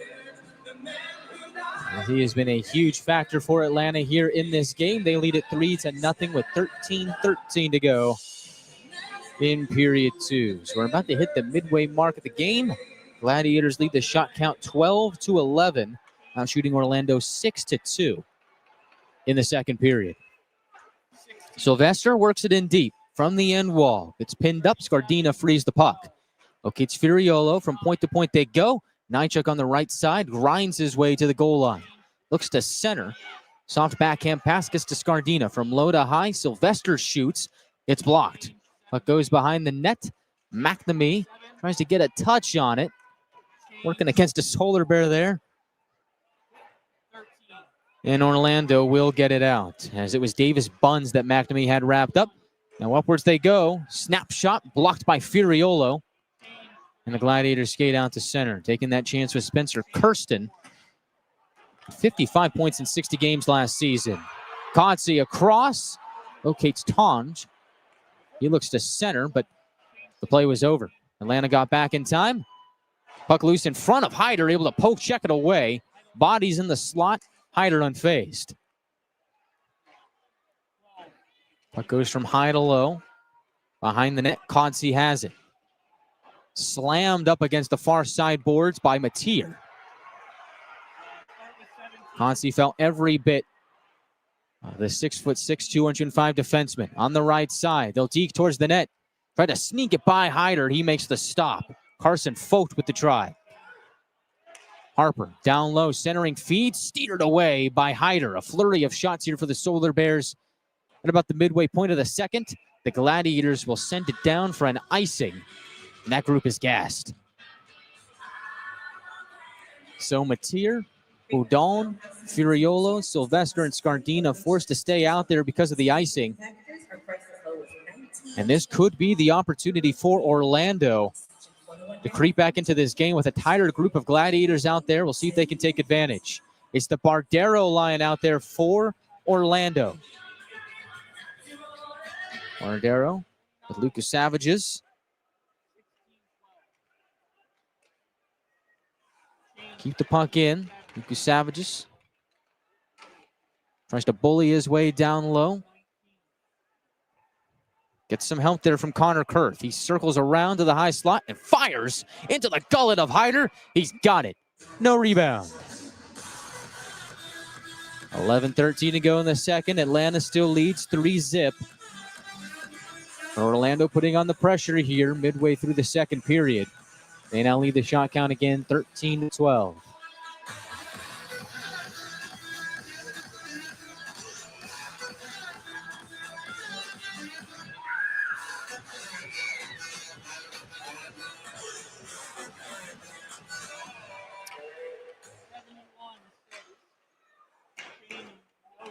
Puck leaks out of the Gladiators zone on the ensuing sequence, is returned to live action.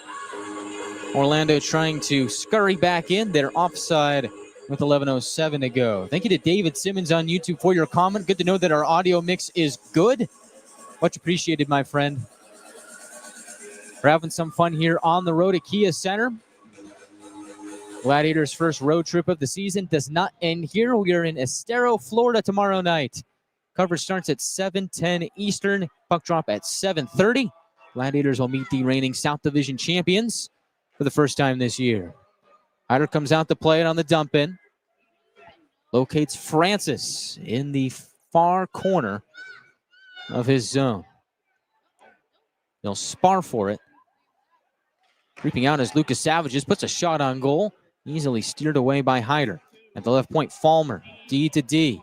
Bardero with it. Drives it around the horn behind the cage where it's scooped up by Brendan Less, the former Adirondack Thunder member. They'll try and get out of the zone, although Orlando being very pesky here as Bardero working with Connor Kurth.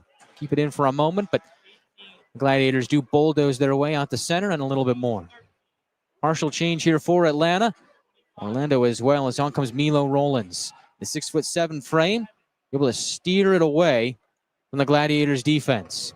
Stretch pass here. Here's Walther. Has a step. Walther to the goal. Shoots and just fires wide. Young tried to move it from low to high on the rebound, but it escapes the zone. Conroy back to play it. What a chance for Walther. He's a pretty big guy, Isak Walther. Standing at 6'4", 205 pounds, but showcased a lot of speed on that play. Not sure many people knew that he was capable of doing that, but he certainly can, and we now know that. Used his size to his advantage last week with a 2-goal and 1-assist performance on Sunday. Now here he goes again. Grinding along the far side boards. Dashes it around to the left side for Conroy. Puts it into traffic in the slot. Puck pinballs around a bit, and Orlando will clear. Back to Conroy in the neutral zone. The Yale product.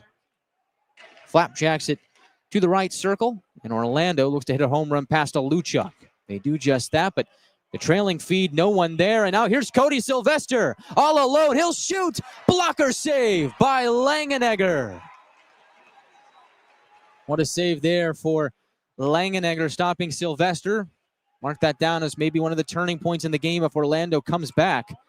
Big save there on Sylvester all alone. The puck on a low line drive is scarfed up by Hyder with 8:48 to go in the second.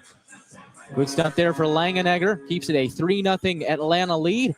Stopping Cody Sylvester, who is top 10 all-time in active players in points entering the night. We're back to Orlando in just a moment, but first a word from our local sponsors. Gwinnett Fire and Emergency Services is ready to answer the call, but we'd rather prevent them. Our free home safety survey includes checking smoke alarms, identifying common hazards, and reviewing your family's home escape plan. Schedule yours today. Kind of feels like everyone's trying to copy the $5 biggie bag. So how can you spot a knockoff? It won't taste like Wendy's. This job is easy. When the deal is as fresh as the meal, gotta be Wendy's. Tomorrow night, we are in Estero to take on the Florida Everblades at Hertz Arena. Be there or be square right here on the Gladiators Broadcast Network. We're on Flow Sports and YouTube live at 7:10 p.m. from Hertz Arena. Puck drop at 7:30. Gladiators are back at home on November 1st for the Dia de los Muertos game, and they are going to be wearing specialty jerseys. To see that jersey reveal, head on over to Pepe's Mexican restaurant in Lawrenceville on Wednesday. Special dinner, first come, first served. Be the first ones to see the specialty jerseys. Dia de los Muertos themed. Season ticket holders get 10% off at Pepe's. Just show your season ticket holder ID. Looking forward to Wednesday night, especially tomorrow night in Estero as well. Long Ranger, crowned by the glove of Hyder. He'll freeze again with 8:37 to go in the middle frame.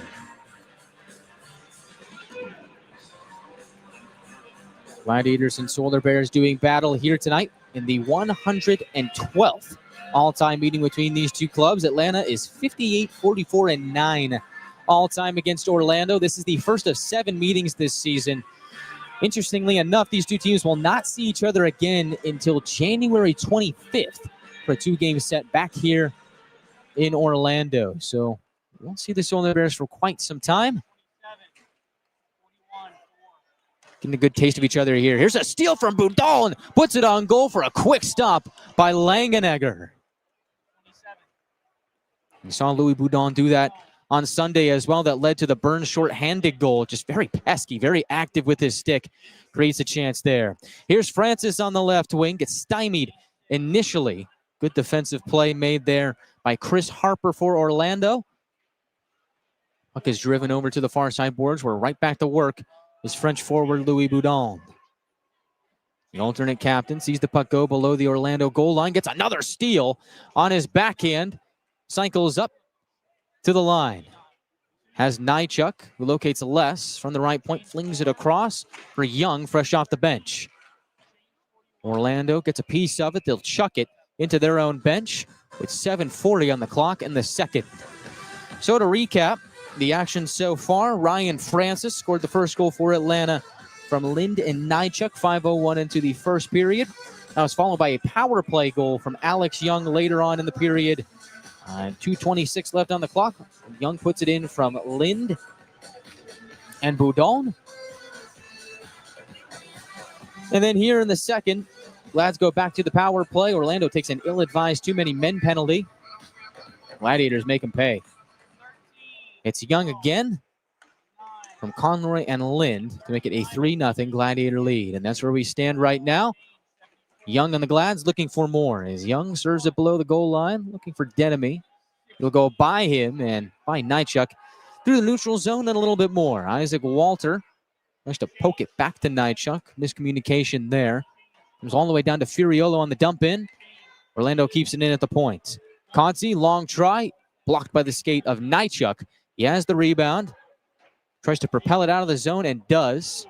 Walter and Young try and combine for a slingshot play. Goes astray. Orlando with it. Right side shot. Steered away by the stick of Hyder. Puck goes below the goal line. It's volleyed all the way up to the left point for Fulmer. As Conti below the goal line. From low to high, Anderson can't keep it in for Orlando. No pursuit. A little bit of heat on him is Denemy. And now we've got a fight at center ice. It's Furiolo and Drevich. Gloves are dropped. Here we go. Right at the blue line. They'll test the waters a bit. And now they go. It's a bear hug. No punches thrown yet.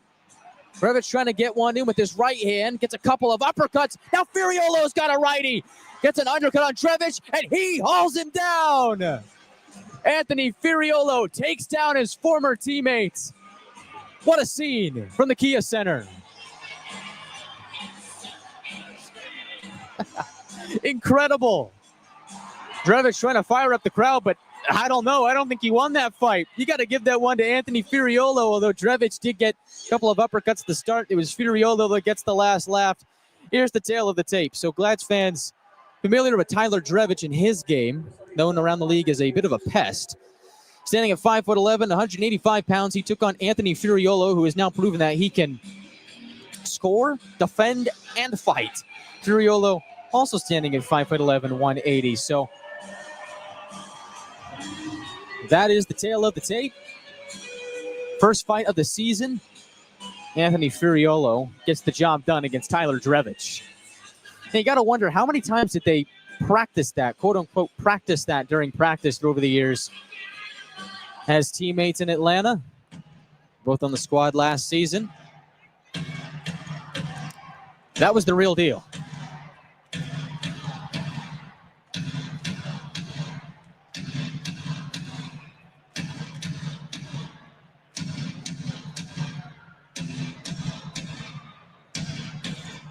Face off to the left of Langenegger.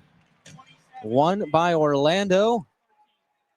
They'll hoist it to the neutral zone. Still 5-on-5. No penalties called there other than the 5 for fighting to both Drevich and Furiolo. Here are the penalties. For Atlanta, number 12, Anthony Furiolo. Lads dump the puck in as they try and pronounce Anthony Furiolo's name here in-house for the penalty. Tyler Drevich, they got that one right. He's in the box 5 for fighting. So it's interesting to see here now who gets paired up with Nychuk while Furiolo's in the box. Meanwhile, McNamee behind the net. On the back end, Steers up to the left point. Conroy across to Mateer. From the right point, gets a lay of the land, puts it into traffic. And it was in front of Burns for a moment, couldn't get a shot away. Conroy tries to spring Mateer to the net front. He wins a battle in this high slot, but he can't get a shot away. Delivers it below the goal line. Nolan for a quick shot by Sylvester. Langenegger has got that one. Stops time with 5:38 left in the second. We've had a lot of fun here tonight in Orlando. 3 goals on the board for Atlanta. 2 on the power play and a fight between Drevich and Furiolo. The fun continues when we come back with 5:38 left in the second.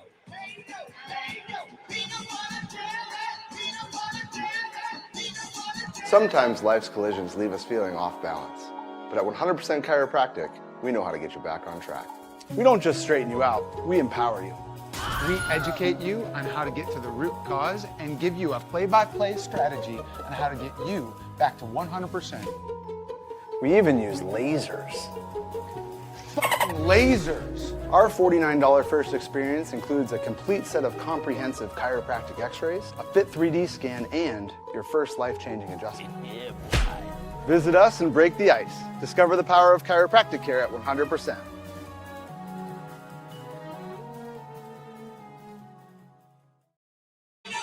We are back to the Kia Center, home of the Orlando Solar Bears with 5:38 left in the second period. Glads lead 3-0 to this point. Great night offensively for Atlanta. 2 goals in the first period, 1 in the second. 2 goals on the power play, 2 goals for Alex Young. Brilliance all around as Ethan Hyder has stopped 17 of 17 to this point. Atlanta in the attacking end. They get bottled up in the near corner. Cipolo, New York native, tries to grind that puck out of there. It's a tough battle. Boudon in there helping out, and the Glads win it.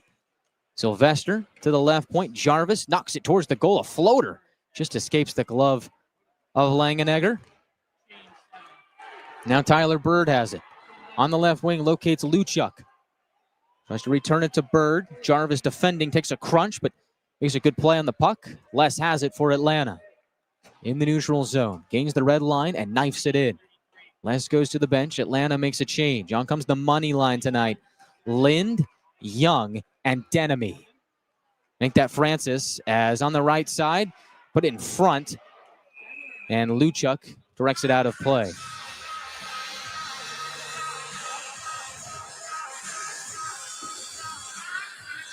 Denemy's on that also money line with Alex Young and Isak Walther. But you think about what the Gladiators have been able to do through about 2.5 games here on the season, the chemistry in that short of a time span is incredible. I mean, you think about it. I mean, these guys spend 2 weeks together in training camp. I mean, yeah, that's one thing, but you can't really simulate real live game action. So you get the last weekend against Utah, and it looks like they've been playing together for years.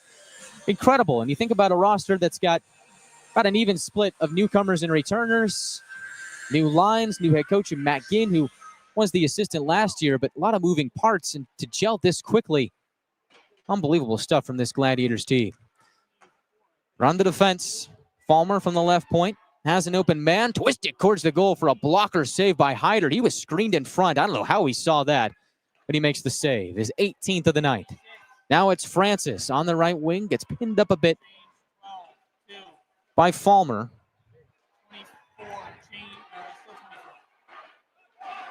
Orlando trying to escape their own end. Trying to get a Let's Go Solar Bears chant in as their team is down 3-0 with 4:02 left in the second. Then we have a whistle here and a penalty. So the third penalty of the night goes against Atlanta. For the first time this evening, Atlanta will go to the Beaver, Toyota, and Mazda penalty kill. Kalen Lind in the box, 2 for hooking. Atlanta penalty. Solar Bears rolling the number systems. All right. Gladiators penalty kill. Operating at a perfect 100%. On the right side, Orlando has it. Atlanta trying to keep that figure perfect as Orlando's power play is yet to score this season. On the left side, snapshot from Kurth. Goes high and wide and out of play.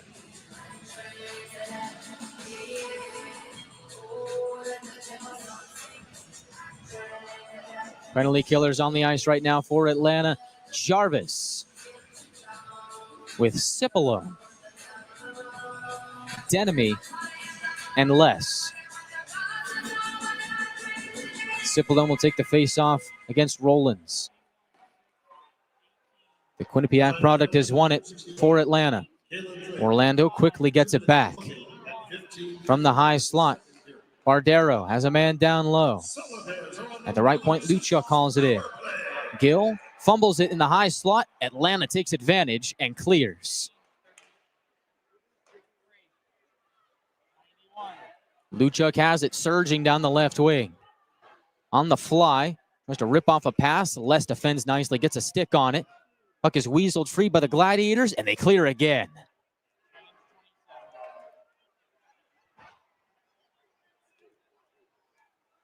Orlando forced to start from the deep end. Rollins overskates the puck, and we got another penalty here. They're going to get him for too many again. What are they going to get? This time, I think it's going to be the Gladiators. No, they do get Orlando. So Nychuk was kind of working his way to the neutral zone. That's why I thought it might have been the Gladiators, but it is the second too many men penalty tonight against Orlando. And Matt McDonald can't be too happy about that one. So now it becomes a 4-on-4 for the next 56 seconds as Lind is still in the box. And going to serve this penalty for Orlando is Milo Rollins. Penalty comes with 2:58 left in the second. We play 4 aside for the next 56. Face off to the right of Langenegger. So now in a different situation, personnel out there is Nychuk, Mateer, Francis, and Boudon. Glads win the face-off. Mateer with it. Bullying his way down the left wing wall. Stumbles a bit. It's tumbled down to the ice, but Orlando does get the puck away. Solar Bears go through the neutral zone. A lot more open space now. Both teams down a skater. Bardero looked to center, hit a skate, and rolled in on Hyder. Puck stays alive. Boudon into the attacking end. Looks to drop it off for Nychuk. Handles it at the left point. Quickly chips it forward. Miscommunication with Francis. But the Glads do keep the puck, but they are forced back out to center. Francis on the move. Gains the attacking zone. Drop pass. More miscommunication. Nobody home. The only one there was Newkirk for Orlando. And the trailing pass gets impeded a bit with the stick of a Gladiator to break up a pass. Newkirk now down low. Able to spin away from Matier, but only for a moment. Newkirk on his forehand. Looks to center. Poke checked away by Hyder on the pass. Now Atlanta goes up ice. They're on the power play. The penalty to Lind has expired. Lind does have the puck fresh out the box. Up to Conroy. On the left point, it's Young. Has 2 power play goals tonight. Conroy in the high slot holds and shoots. And, oh no, Langenegger didn't have it. It was loose behind him, and it was floated back down by Newkirk to Hyder. The Gladiators crashed the crease. They would have had another goal on the power play. So here on the Eco-Electric power play so far tonight, Glads are 2 for 2. On an abbreviated one, they look to keep it 3 for 3. Orlando able to skate to the neutral zone. They'll pump it down to Hyder. 12 seconds left on the power play. Conroy to the left side for Sylvester. He'll carry it in on himself. Sylvester, drop back to Cipollone. 5-on-5. Right as Langenegger makes a blocker save. Stretch pass. Here's a breakaway. Rollins backhand try. He scores.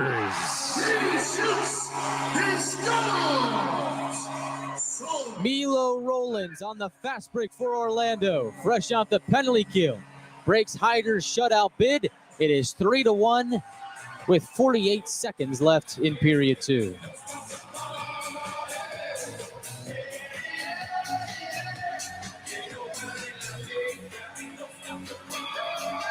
Rollins had a step on McNamee. Goes from forehand to backhand in tight with Hyder. And Orlando's leading point scorer has added another 2 goals and 2 assists in 4 games this season.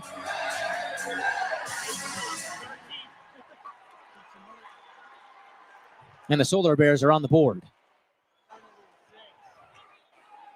Cuts Atlanta's lead to 2 in the final minute of the second. 30 seconds here left in the middle frame. Puck goes wide of Hyder. Icing on Orlando.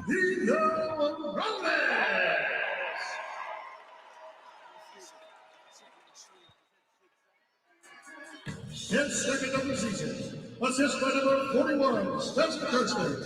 Time to go, 19-12 of the second period.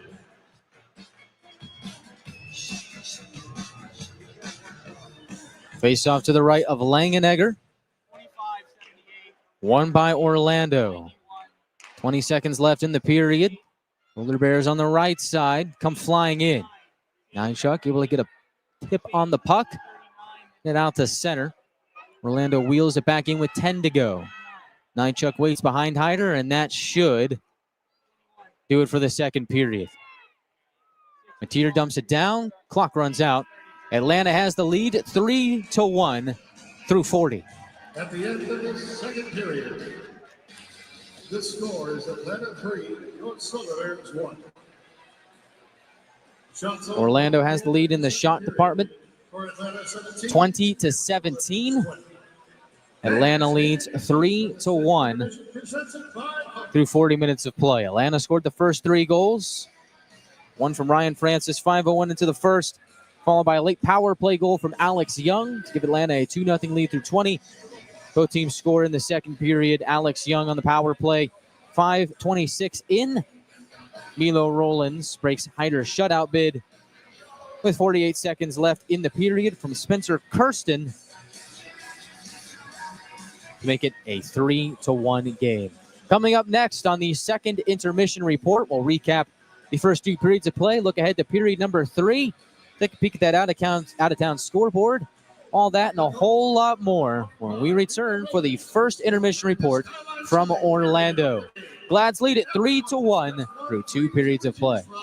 With the purchase of a drink from Skyline Children.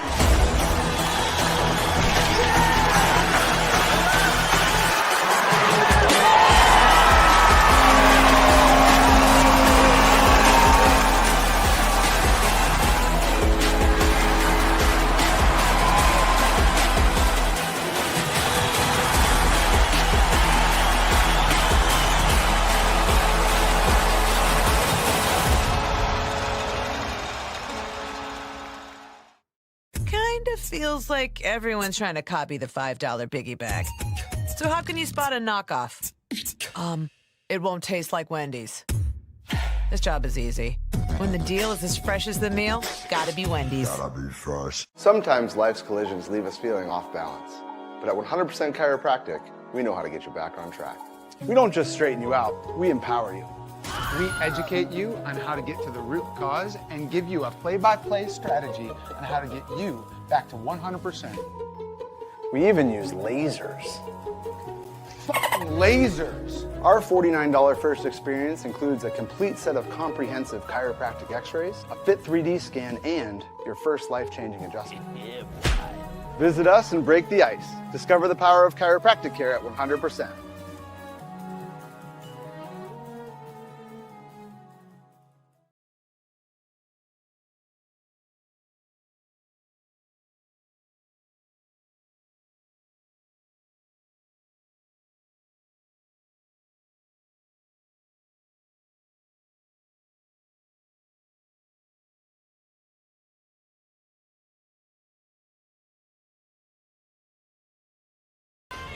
So you can get big flavors and big savings.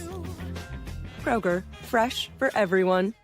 Gwinnett Fire and Emergency Services is ready to answer the call, but we'd rather prevent them. Our free home safety survey includes checking smoke alarms, identifying common hazards, and reviewing your family's home escape plan. Schedule yours today. Here at Kia Center, the Gladiators have had a great night so far, and they'll look to cap it off in the third. 3-1 is your score in favor of Atlanta through 40 minutes of play.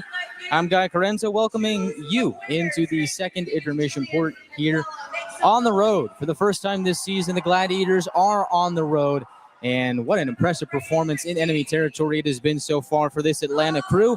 Matt Ginn's bunch seem to be starving for goals to start the game. They are attacking the puck like crazy, and they're putting it into the back of the net like no other. They lead it 3-1 through 40. So here's how we got here. Atlanta outshot 9-6 in the first period, but doesn't matter. They get 2 goals out of it. As first it was Ryan Francis, 5:01 into the first period. I think we finally got that scoring play sorted out. I do believe it was Francis from Lind and Nychuk, as Gladiators, despite being outshot, do put together a good shift in the offensive zone. It's a bang-bang kind of play, and that's kind of what you need in a game like this, where Orlando seems to have the step on Atlanta physically. They seem to be the bigger team here this season, but Atlanta bullying them with their speed, as the Gladiators able to surge around in the offensive zone, use that speed to their advantage, work the puck around precisely. It's Nychuk winning a board battle to Lind below the goal line. He centers to Francis, and he puts it on a one-timer between the wickets of Langenegger into the back of the net for the score. It's Francis's first of the season. Lind, the primary, gets his first point in his professional career, and it's going to be the first of many. And that was apparent as the rest of the night went on, but more on that later. So it's Francis from Lind and Nychuk to make it 1-0. And then with 2:26 late in the period, it's Alex Young on the power play, as Young gets back on the board for Atlanta. That should be nothing new to Gladiators fans, as Young now has 2 goals and 3 assists to this point in 3 games, although that figure would not hold. I'll tell you why in a moment, but on that goal, it's Young from Lind and Boudon to make it a 2-0 Gladiator lead. You go to the second period, and Gladiators are back to business. In fact, at one point, they were out shooting the Solar Bears there in the second period and in the game as well. Good work in the offensive zone, pays off, and Orlando goes back to the box. Tyler Bird gets called for Tyler Bird gets called for the first period. In the first period, he goes. Gladiators score on that first Alex Young goal on the power play. And then it's like seeing double. Glads go back to the power play in the second period. This time it's for too many men on the ice. And again, double vision. Alex Young doubles down. He's got a second of the night. So you look at Alex Young to start the season. Incredible. 3 goals, 3 assists, 6 points in 2 games and 2 periods to start the season. incredible stuff from Young. And you think about him coming over in the trade from Adirondack with Ryan Francis for Blake Murray at the deadline last season. What a deal that has turned out to be for Atlanta. Both guys back on the roster this season, and both are showing out. Francis with the goal here tonight, Young with 2 goals. Unbelievable magic from Atlanta on and off the ice. As now, Gladiators had a 3-0 lead. Assists go to Conroy and Lind. So for those of you keeping track at home, Kalen Lind is factored in on every single Atlanta goal here tonight. He has 3 assists. So he has assist 1 in his pro career, 2 and 3. What a night for Lind, and it's not over yet. And then later on in the period, Milo Rollins, off a takeaway from Spencer Kirsten, drives towards the net on Hyder. It's a breakaway, has a step on McNamee, goes from forehand to backhand, puts it in the back of the net. And the Solar Bears are on the board for the first time tonight to make this third period a tad more interesting, don't you think? So instead of being a 3-0 Gladiator lead through 40, the margin is 2. And a couple of moments there in that second period where I thought that Orlando could have climbed back into the game earlier, but Atlanta's done a good job defensively. I thought Hyder has had a great performance so far, stopping 19 of 20 for Langenegger in his second professional start, his first of the year. He has stopped 14 of 17. And I think what it's going to come down to here in the third period is 2 things. One, whoever stars show out in the third period, I think that team is going to win. For Atlanta, their stars have done the job. Young, Francis, looking at Cody Sylvester and his line. They've been good so far here tonight, but they've been quiet on the stat sheet. Atlanta's depth has really been showing so far here today, but I think if Orlando gets back into the game, you're going to see those marquee guys like Luchuk, Rollins, Bird, Kirsten. Those guys are going to get on the board for Orlando. I think that's the first key. I think whoever wins that matchup wins, and I think the second matchup to watch out for here is the goaltending. You've got Ethan Hyder, who played pretty much half the start splitting with Drew DeRitter last season. Hyder's had a phenomenal start to the season in his own right. He's looked very sharp here tonight. Very, very good from Hyder. Tested and true. He's been there, done that, especially in enemy territory.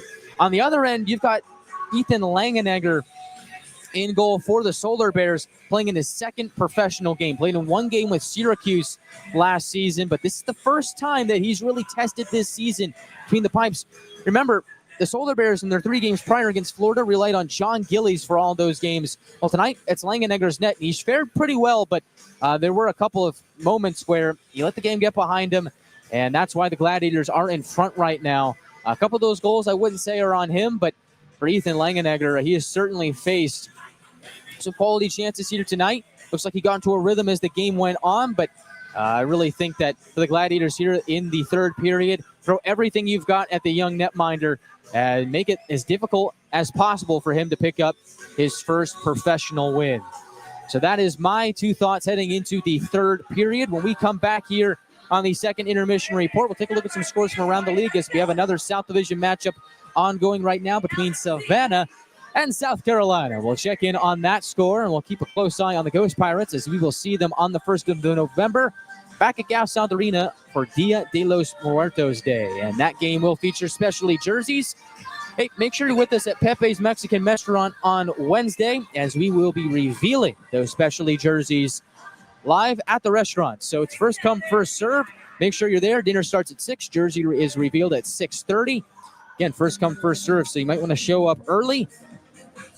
We will reveal that Dia de los Muertos themed jersey. And oh, by the way, season ticket holders, you get 10% off at Pepe's on Wednesday and through the rest of the season. Just show your season ticket holder ID. A lot on the docket. We'll talk more about here tonight in Orlando when we come back to the second intermission report here on the Gladiators Broadcast Network. But first, a word from our local sponsors.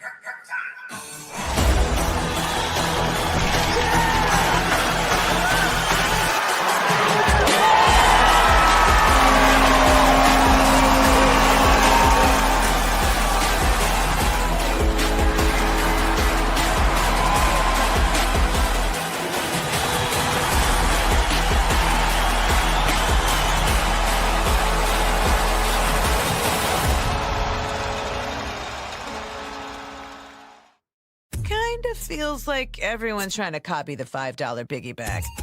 So how can you spot a knockoff? It won't taste like Wendy's. This job is easy.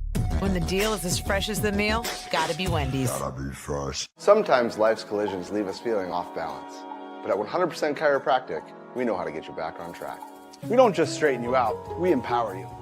We educate you on how to get to the root cause and give you a play-by-play strategy on how to get you back to 100%. We even use lasers. Lasers! Our $49 first experience includes a complete set of comprehensive chiropractic x-rays, a fit 3D scan, and your first life-changing adjustment. Visit us and break the ice. Discover the power of chiropractic care at 100%.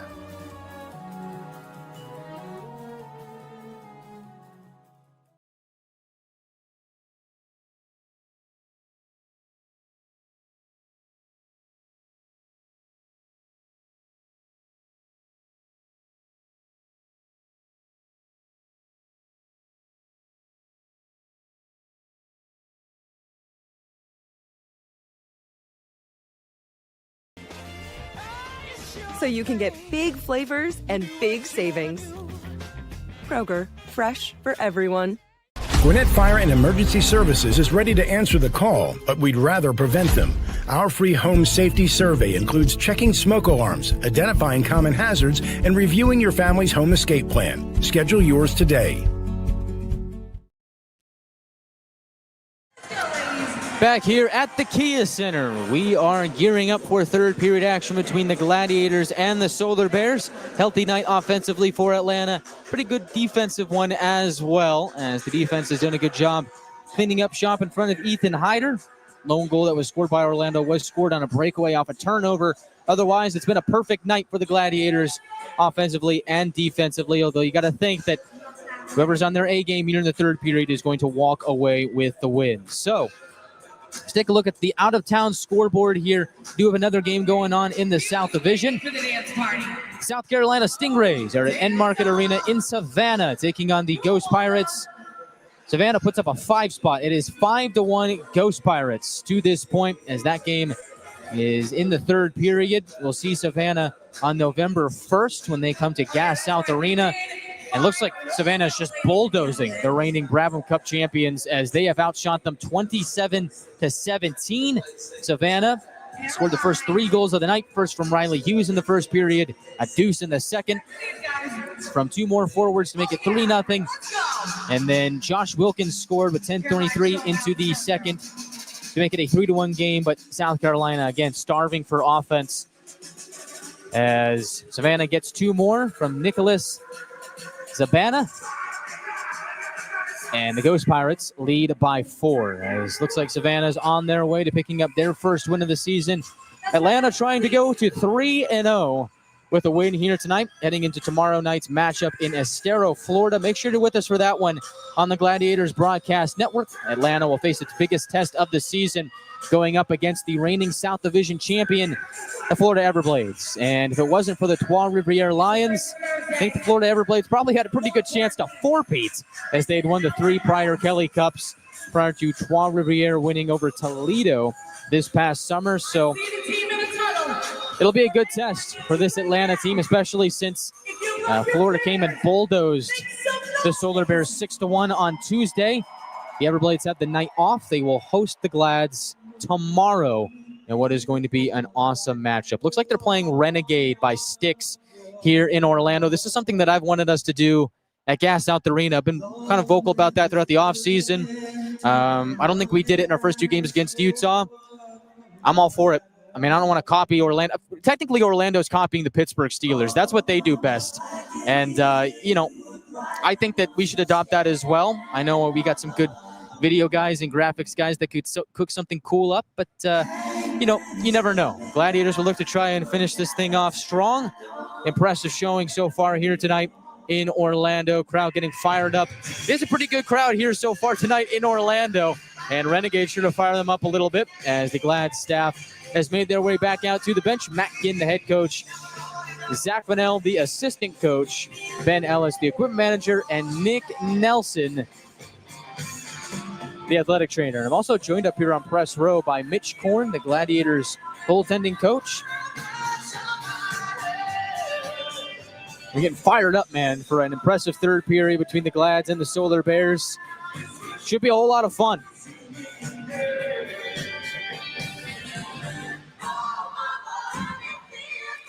Atlanta definitely showing no signs of road woes to start the season. Atlanta with a bit of a down year in the winning on the road department last season. Looking to round that back into form this season. Atlanta, decent team on the road, at home, decent team at home last season, but not so much on the road. That was really where they struggled. So it always seems to be my feeling that if you can be a good team at home, win majority of your home games, and just be decent on the road, you're probably a playoff team. And so for Atlanta, good test here on the road. They don't seem fazed by it at all. See an even bigger test tomorrow night at Hertz Arena in Florida. So Ethan Hyder and the Gladiators trying to cap this one off here at the Kia Center. They are up by 2. Orlando leads the shot count 20-17. Ethan Hyder has stopped 19 of 20. Ethan Langenegger has stopped 14 of 70. Us in the arena are getting treated to highlights.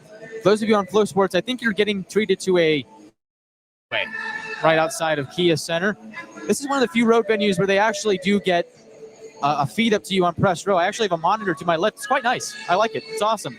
But it does look like you guys are getting a good view of the highway. So unfortunately, you miss out on all the highlights. That's too bad. But it's been a great game so far. And hey, maybe those of you on YouTube, I love having you on YouTube. I love the live chat, but maybe check out a Flow Sports subscription. I think that might be a good advertisement there. Both squads are back out there for the start of the third period.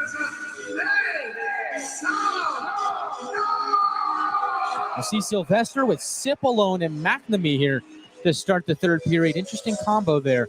Cipollone bumped up to that line with Sylvester and McNamee. Glad's wearing those blue jerseys with gold numbers and Gladiator gold trim will escape from left to right. Orlando wearing white jerseys with purple numbers and orange trim will skate from right to left in the third. And the Gladiators win this face-off. Powering in is Cipollone. He grinds his way to the left corner. Tries to spring it back up top to Furiolo. Instead, digs deeper. Bird gets a skate on it. Cipollone and company trying to swindle it back, but to no avail. Rollins, the lone goal scorer for Orlando, will skate it out and into Atlanta territory. He doesn't hang on to it for long. Good active stick from Furiolo, able to pierce it away. And now both teams go on for a change as Nychuk handles. Over the red line, Nychuk directed to the right side. Polar Bears whack at it. Boudon has it. Cross-ice pass intended for Nychuk gets broken up in the blue paint. At the left point, Conroy can't keep it in. And now here they come on the right side. Back across. And an active stick from Conroy breaks up the play intended for Kirsten. There's Alex Tonge creating that opportunity from right to left. Flying by Conroy, creating the opportunity. But like we've seen many times so far here tonight, the Atlanta defense really good on the back check, and Ethan Hyder stellar in net. Francis gains the red line, rifles it into the attacking zone, heads off for a change. Denemy out to put pressure on the forecheck. Maneuvering around him comes Buns. Les has it, scoots it D to D for Jarvis. Shimmies it through the neutral zone by Denemy, beg your pardon. And Langenegger will play it over to the far wall. Buns floats it to the neutral zone, gloved down by Jarvis. Breezing by him is Bardero. Backhand try on goal, stopped by the stick of Hyder, and he snatches up the rebound. 1:58 into the third period. Atlanta still leads 3-1. All goals to this point were scored back in the first two periods. No scoring so far in the third. To score 50% off your order for the next 24 hours.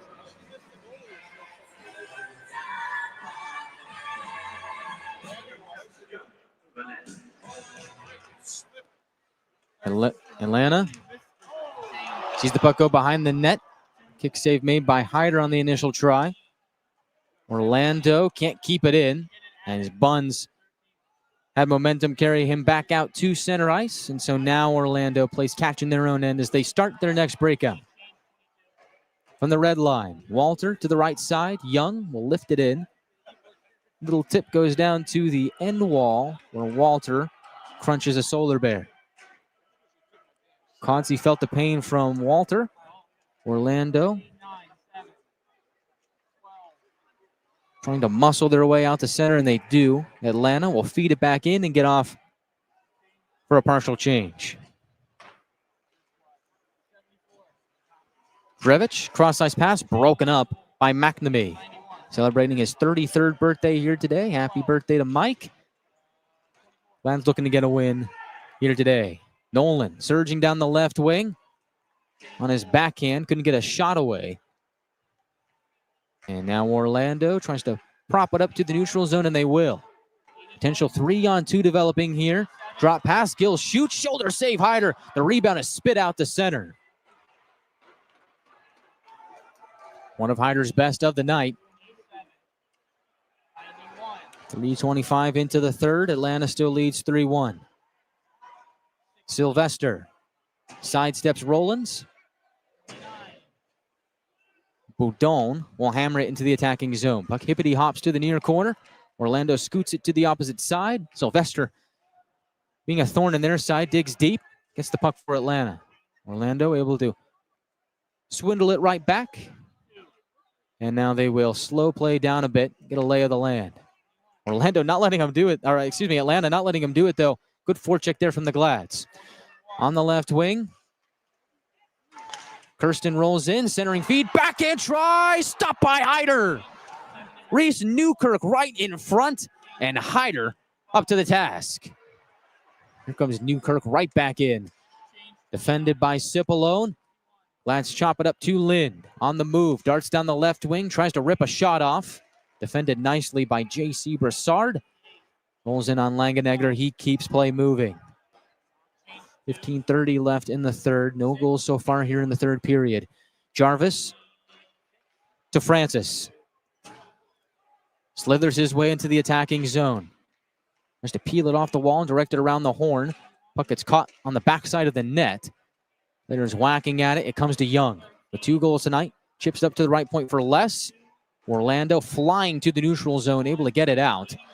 And the man who made that play grinds down the left wing. Nico Savages gets it down below the goal line. Gill, D to D. Left side shot over the goal. Taking that was Harper. Jarvis on the rebound. Trickles it over to Les. Just out of his reach. Orlando keeps centering. Feed in the slot.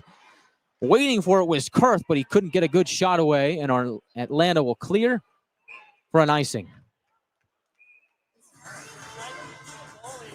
5:27 gone by in the third period. Atlanta keeping that 2-goal lead. Ethan Hyder, the series of good saves to start the third period.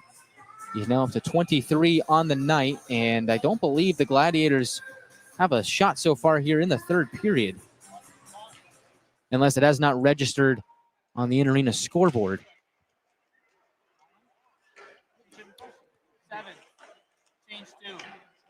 In the meantime, Francis will twist it out to the neutral zone. Orlando right back in. Rollins to the middle looking for Bird. Bouncing puck. Simmered down by Young. Gladiators escape danger. Tyler Bird scoreless to start the season. Uncharacteristic for him, as he is on the cusp of 200 career pro points. Is Orlando's all-time leading goal and point scorer. Let's take a look at the Solar Bears' upcoming home games. We're back here on the morning of Tuesday, November 4th. Face off to the right of Hyder. Annual school day game. Puck drop against McNamee South Carolina is at 10:30 out there with Walther Ticketmaster.com for tickets. and Denemy. So some shuffling of the lines here tonight in the third period for Matt Ginn and his crew. Mychuk on the forehand. Bounces a puck to Furiolo. Tries to scoop it off the end wall, but making life difficult for him was Tonge. In the high slot, shot is blocked. Taking that was Newkirk. Puts it on goal for a kick save by Hyder. Looks like we have a delayed penalty here. As puck rolls in on Hyder, falls on his backside. Backhand try. Hyder got a piece of it. They try and put it into the goal, and it goes wide. 6-on-5 with Langenegger out of the net.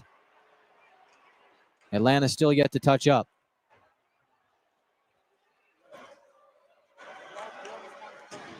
And now they do. It's Matier that got a stick on it. Orlando is headed to its second power play of the night. Here's the call. Atlanta number 27, minor penalty, tripping. So it's tripping on McNamee. The birthday boy goes to the box. And gets 2 minutes to think about what his birthday wishes might be. One of them is probably a Gladiators win tonight. And the other is for a successful Beaver Toyota penalty kill. Glads are 1 for 1 on the PK so far tonight. They'll look to make it 2 for 2. When we come back to the Kia Center with 13:60 left in the third.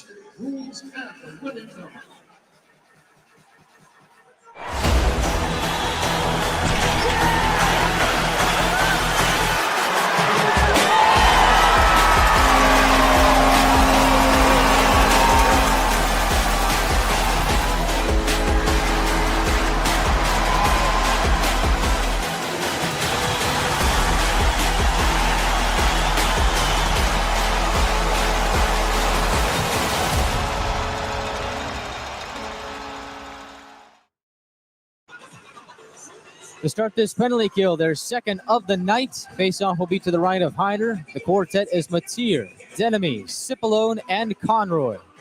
Interested to see how Matier fares on this penalty kill. Just his second day back in a Gladiator uniform, his first game back, as he flew into Orlando yesterday to join the team after being reassigned here from Milwaukee by Nashville. 3-1 is the score. Could be a make or break point in the game. Orlando either pulls within 1 or the Glads keep it a 2-goal lead. For now, puck is pinned up against the near side corner wall. Conroy in the thick of it, tries to slide it to Matier. Instead ends up burrowing his way to the end wall where the puck is kicked over to the left point to Gill. He turns it over to Conroy. Finds an open man in Matier. Bit of a dangerous pass there, but it gets the job done, so no one will second guess it. And the Glads get it clear. 32 seconds and counting gone off. The penalty to McNamee. Flying on in is Gill. The defenseman stops on the near wall. Locates Rollins. In the high slot looks for Bardero. Bit too hot to handle. Orlando forced to drive it in. They'll cast it over to the left side. Les takes a check from Rollins. Feels every bit of the 6'7" forward there. Weighing in at 217 pounds. But Les gets the job done. Another clear for Atlanta. Orlando in on the left side. Feed it to the middle. Looking for Gill again. Activating from the deep end. Not going to work. Atlanta clears again. 45 seconds left on Orlando's power play. Here's an active stick from Boudon. Creates a turnover. Saw that last week on Sunday that led to a shorthanded goal from Mickey Burns. Those two are on the ice for this sequence. Orlando enters on the left side. Active stick from Burns. Puck jumps over below the goal line. Nychuk tries to lift it out. Not enough. Held in by Orlando. Newkirk leaves it. On the left side, shot goes in towards Hyder. Kick save, the rebound available. They're poking and prodding at it. Second save by Hyder. Keeps the puck out, and Atlanta clears. Orlando now up to 27 shots on goal. Atlanta at full strength. Atlanta's back to full strength. It is a successful Beaver Toyota penalty kill in the third. They're now 2 for 2 on the night. Turnover at the Gladiator blue line. Les finds Sylvester on the left side. Sylvester winds and fires And his slap shot goes off a stick and out of play. Reese Newkirk got in front of it.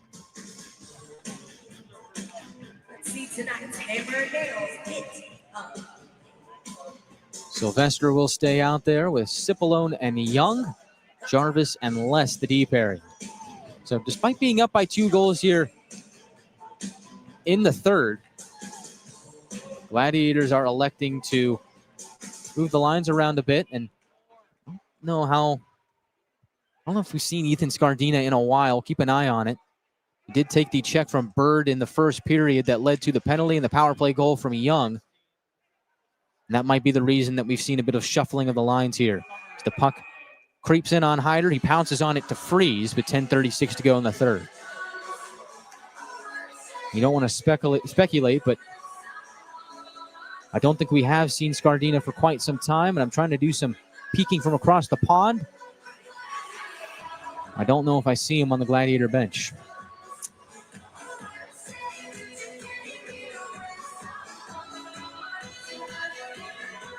Face off to the left of Hyder. Boudon will take it. Out there with Lind and Francis.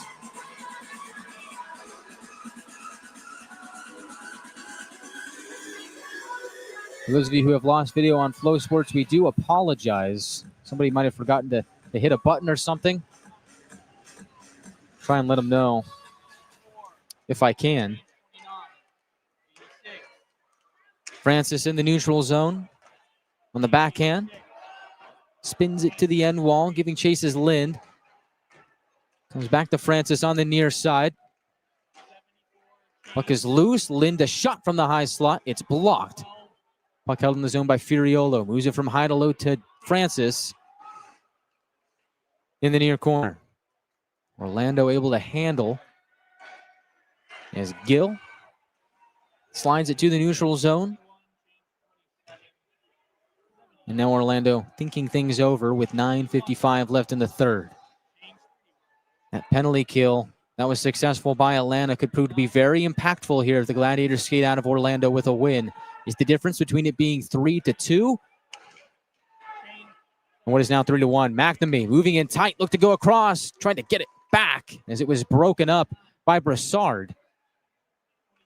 He is able to relocate the puck and dive and get it back to Nolan. At the right point, Furiolo from high to low to McNamee. Pinned up by Brassard at the end wall. Looks to have some help from his teammates. He does get it from Burns. Puck is stripped free at the right point. Furiolo blasts it around to the far corner. And Orlando will clear the zone. For Atlanta, it's just about playing smart here right now. Not turning the puck over. Hanging on to that lead. Puck trickles in on Hyder with 8:56 left in the third. Sends us to our second media timeout of the period. Atlanta 3, Orlando 1. 8:56 to go in the third. How will this one end? Well, find out when we come back to the Kia Center. We're back after this. Sometimes life's collisions leave us feeling off balance, but at 100% Chiropractic, we know how to get you back on track. We don't just straighten you out, we empower you. We educate you on how to get to the root cause and give you a play-by-play strategy on how to get you back to 100%. We use state-of-the-art technology. Only the good stuff here. Our $49 first experience includes a complete set of comprehensive chiropractic x-rays, a fit 3D scan, and your first life-changing adjustment. Visit us and break the ice. Discover the power of chiropractic care at 100%.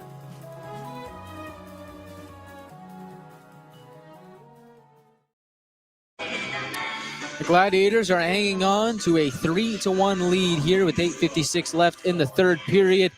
Orlando has outshot them by a pretty wide margin, 29-17. And interestingly enough, the Gladiators have not yet registered a shot on goal here in the third period of tonight's game. And there's 8:56 left in the third period. So while Atlanta hanging on to that 2-goal lead, Orlando is pressuring. Ethan Hyder has been tested here in the third, and he has balled out, to say the least. Face off to his right. Young will take it.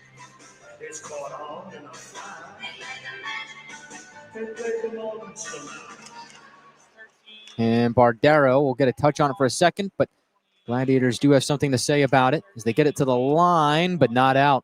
Good keep by Orlando. Puck goes behind the net. Mateer plays to Conroy. Quick series of passes on the right wing. That's a turnover. Walther lost it to Bardero. Puts it towards the goal. Blocked. Atlanta gets out to center. Denemy looks to go across for Walther. Broken up nicely. Nick Anderson makes the defensive stand. Icing on Orlando with 8:28 left in the third.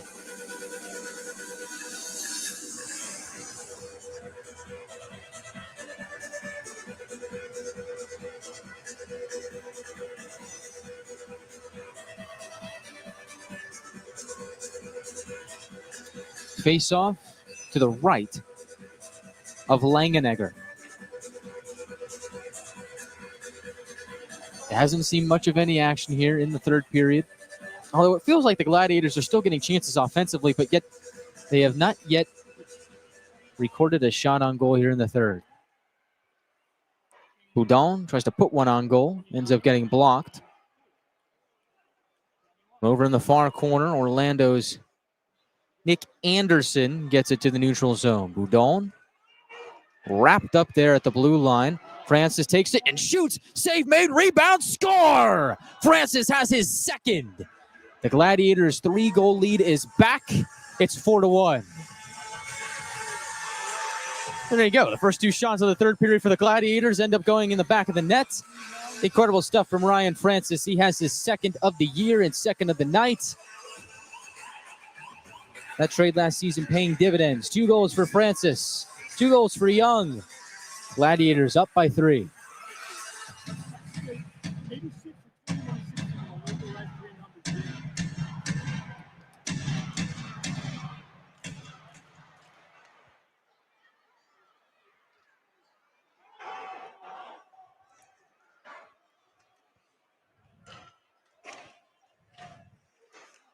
Atlanta back on the attack. Here's Sylvester for a glove save by Langenegger.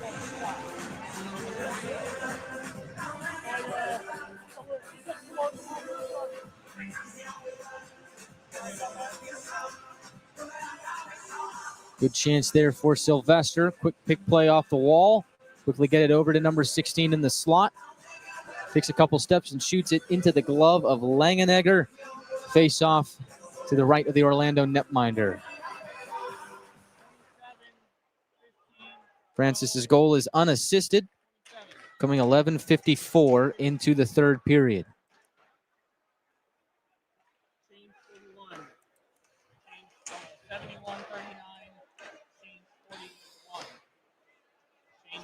Four to 1 Atlanta lead, scoring their first 2 shots of the third period.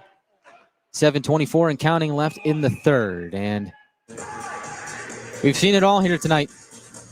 Goals, 5-on-5, power play. Spectacular saves from Hyder. We even saw a fight between Furiolo and Drevich in the second period. This game's had it all. Neutral zone draw 1 by the Gladiators. Jarvis on the left wing. Shovels it into the attacking end. Speeding onto it is Nolan. Crunches a man in the corner. Gets it to Young. From low to high, Jarvis handles the puck at the point. On the left side, Young shoots into the glove of Langenegger. That was a good shot, traveling at a high speed towards the net. Now Young and Francis, who both came over to the Gladiators in the same trade, they're both on hat-trick watch.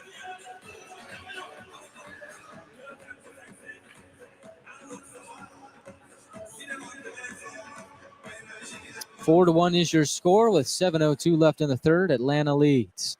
Jarvis to Nolan on the left wing wall. Puts it towards the goal. Score! Mickey Burns got a tip on it.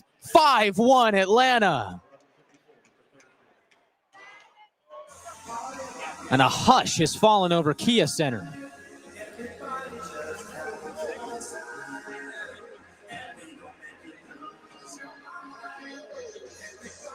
Looks like Ryan Nolan has his first point of the year. His first point as a Gladiator, and Mickey Burns has his second of the campaign.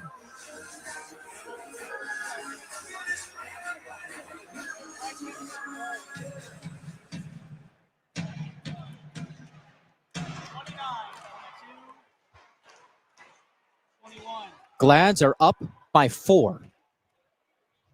A good shot there from the left wing wall. Put it towards the net. Mickey Burns gets the stick on it. Ends up going behind Langenegger for Atlanta's 5th of the night. An offensive explosion in Orlando. They're not done yet. Conroy behind the net, dangerously looking from low to high. Finds Matier. Across to the left side. Walther shoots. Glove save. Langenegger.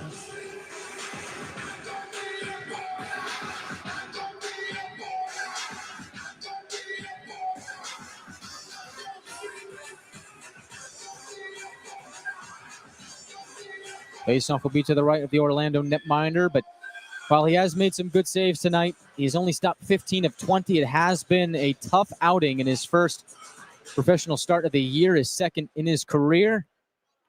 Atlanta goal scored by number 7, Mickey Burns. Assist number 24, Ryan Nolan. Number 6, Andrew Jarvis. Andrew Jarvis gets his first point of the year on the secondary assist on the most recent goal from Burns. And Atlanta's impressive night continues as the puck is chucked upwards, and I think that hit the massive Jumbotron here at Kia Center. For those of you who have not seen it, it is quite the spectacle. Spanning from blue line to blue line.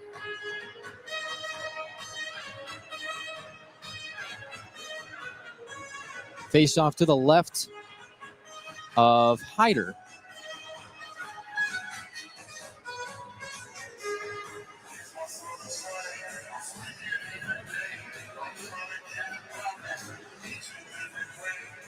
Orlando wins it at the line. Gills for a shot from Lucas Savages.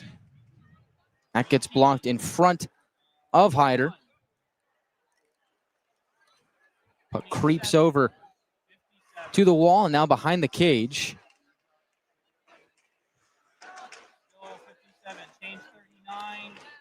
And board battle in front of the Gladiators net, or excuse me, the Gladiators bench is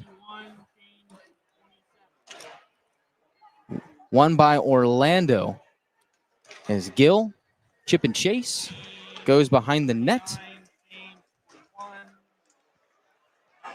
Orlando tries to put it in front and get it behind Ethan Hyder. Gladiators defense, as they have done time and time again so far tonight, comes up firm and makes the stand. They clear.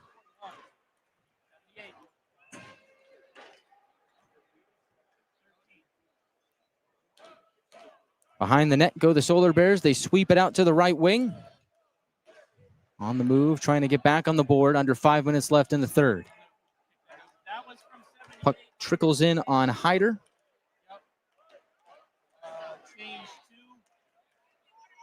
Keeps play moving. Gladiators spit it down the length of the ice. Icing on Atlanta with 4:38 to go.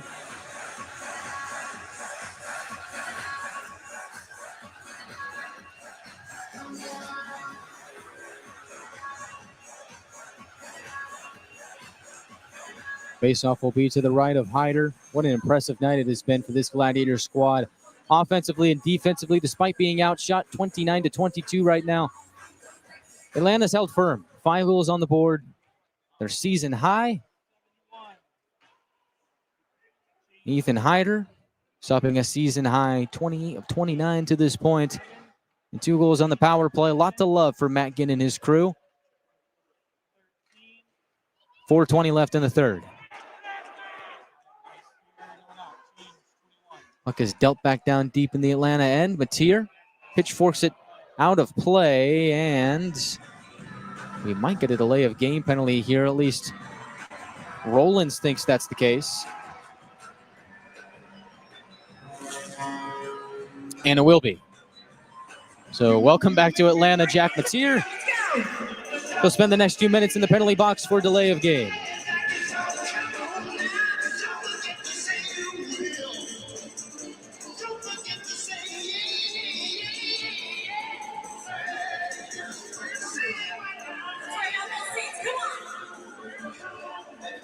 And they've yet to announce it here in-house, but Matier is in the box, and there is a conversation going on between the guy in the scorer's table and one of our referees, David Lilly. Four-man crew tonight. Lou Boudon is talking to both David Lilly and Ian Rapp, the two referees. Gladiators are set to go to the penalty kill, presented by Beaver, Toyota, and Mazda, up and coming.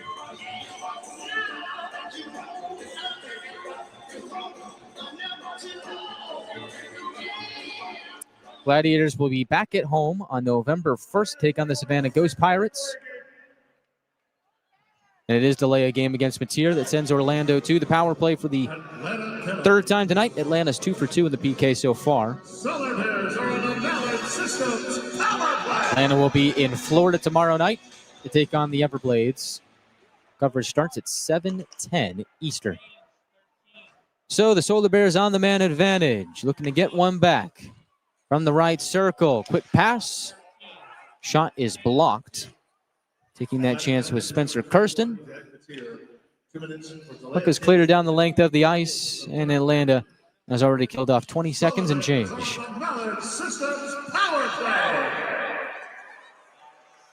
And here's a turnover at center ice. It's Cipollone, shorthanded, streaking towards the goal. A backhand try, stopped by Langenegger. Atlanta has the rebound, but they wisely kill off more time. Pull back to the neutral zone, and Cipollone fires it in. 45 seconds killed off the penalty to Matier. Flying on in go the Solar Bears. Conch to the right point for Gill. Across they go. Newkirk a shot into traffic. It's loose at the top of the blue paint. Atlanta able to sweep it away. Gill able to keep the play alive at the blue line. Darts it to the left wing. Burns breaks it up. Behind the net it goes. Lucas Savages. Gets it to the line for a shot, and they score. The perfect bid on the penalty kill ends as Orlando scores on the power play. 2:52 left in the third. It's Reese Newkirk making it a 5-2 game.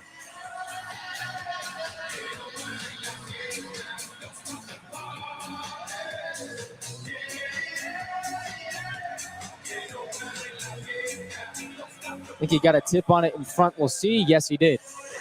The massive Jumbotron at Kia Center shows Orlando Solar Bears replays. Not Gladiators, but they do show Solar Bears replays. And we do see here in-house that it was Newkirk that got the stick on it to make it a 5-2 game. 2:45 left in the third. Clock winding down.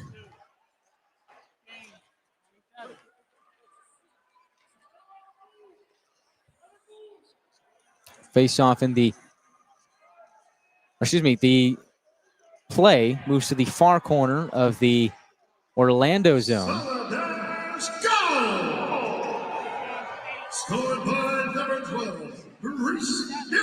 Still battling there. McNamee gets shoved down.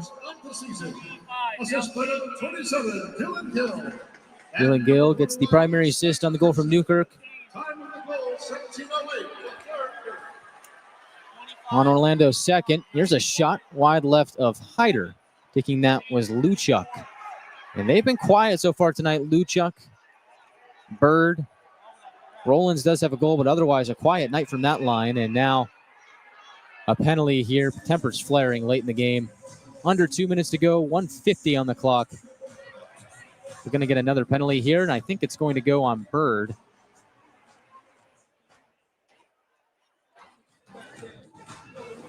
Let's see.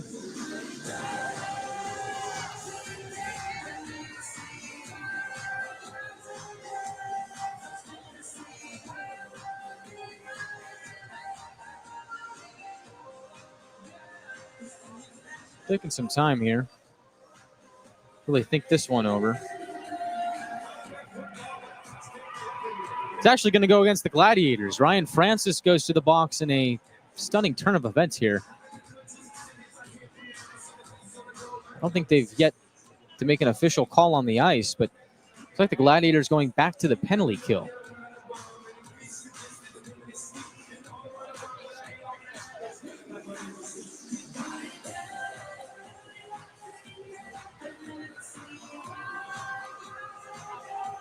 And it looks like Denemy headed that way as well. So it is interference. Atlanta penalty. Some players are in the systems power play. Interference, the penalty on Denemy. Francis gets to go back to the bench. So they got the wrong guy. It is Denemy, the culprit. 1:50 left to go. Atlanta leads 5-2.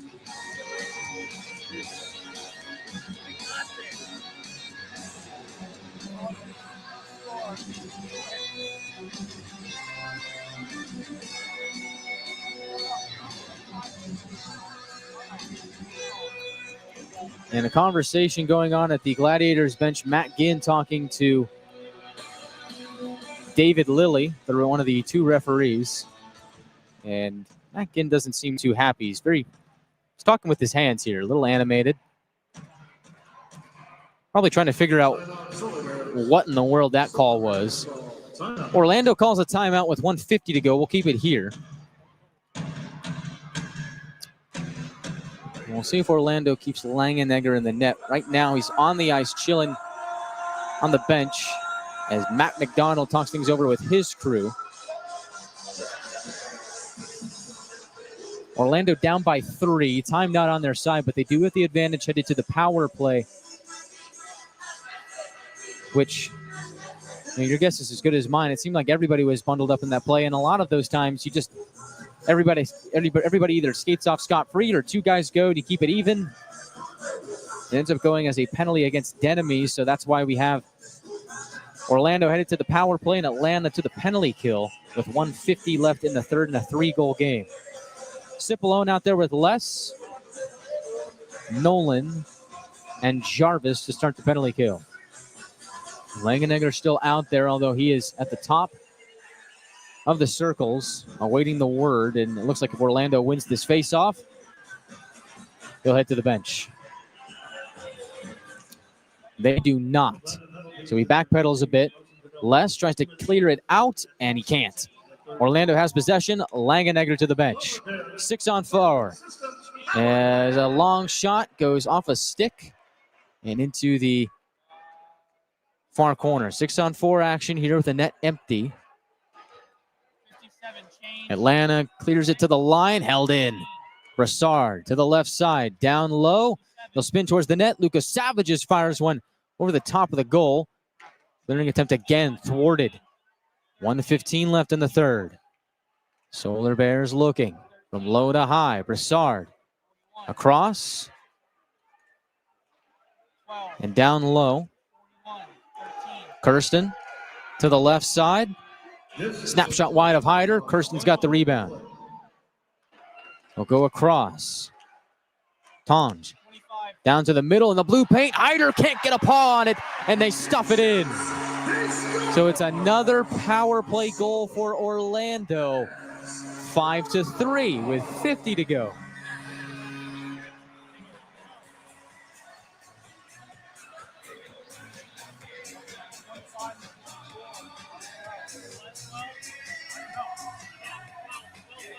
A lot of guys crashing the crease there for the Solar Bears. Their second power play goal of the night. Crowd back into it, but they might be out of time. 5-3 the lead for Atlanta. 43 and counting to go. Lucas Savages from the end wall. Orlando trying to center. Hyder bats it away. Puck over to the right point. Kirsten can't keep it in. 6-on-5 with the net empty again. 25 seconds to go. Atlanta pressuring in the neutral zone. Matera trying to the empty net. It's blocked. And the puck will go out of play.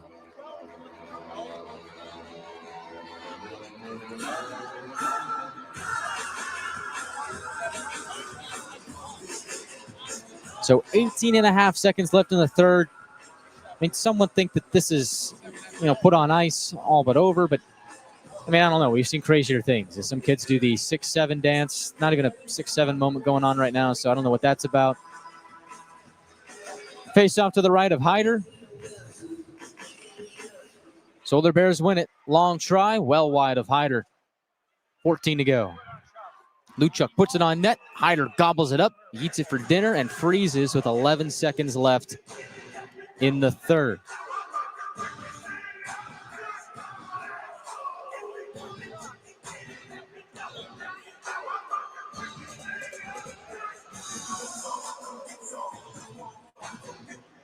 Face off to the left of Hyder. McNamee will take it. Vince Bardaro.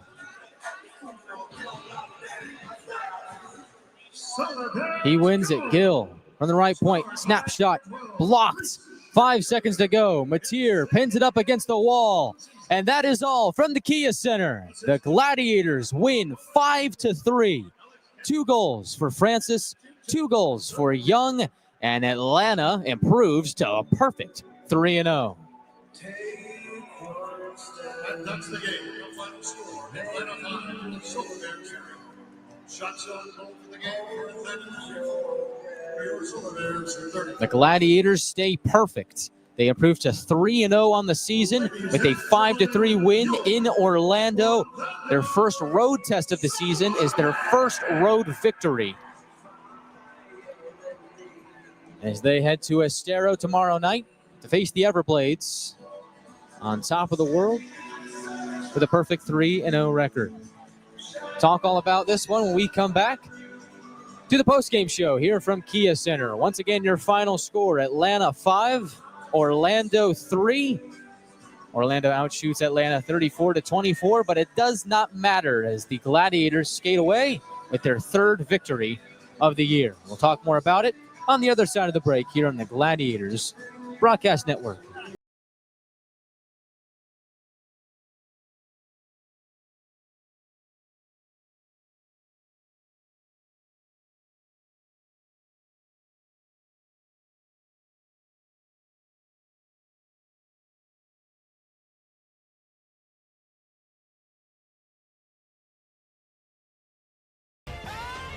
So you can get big flavors and big savings.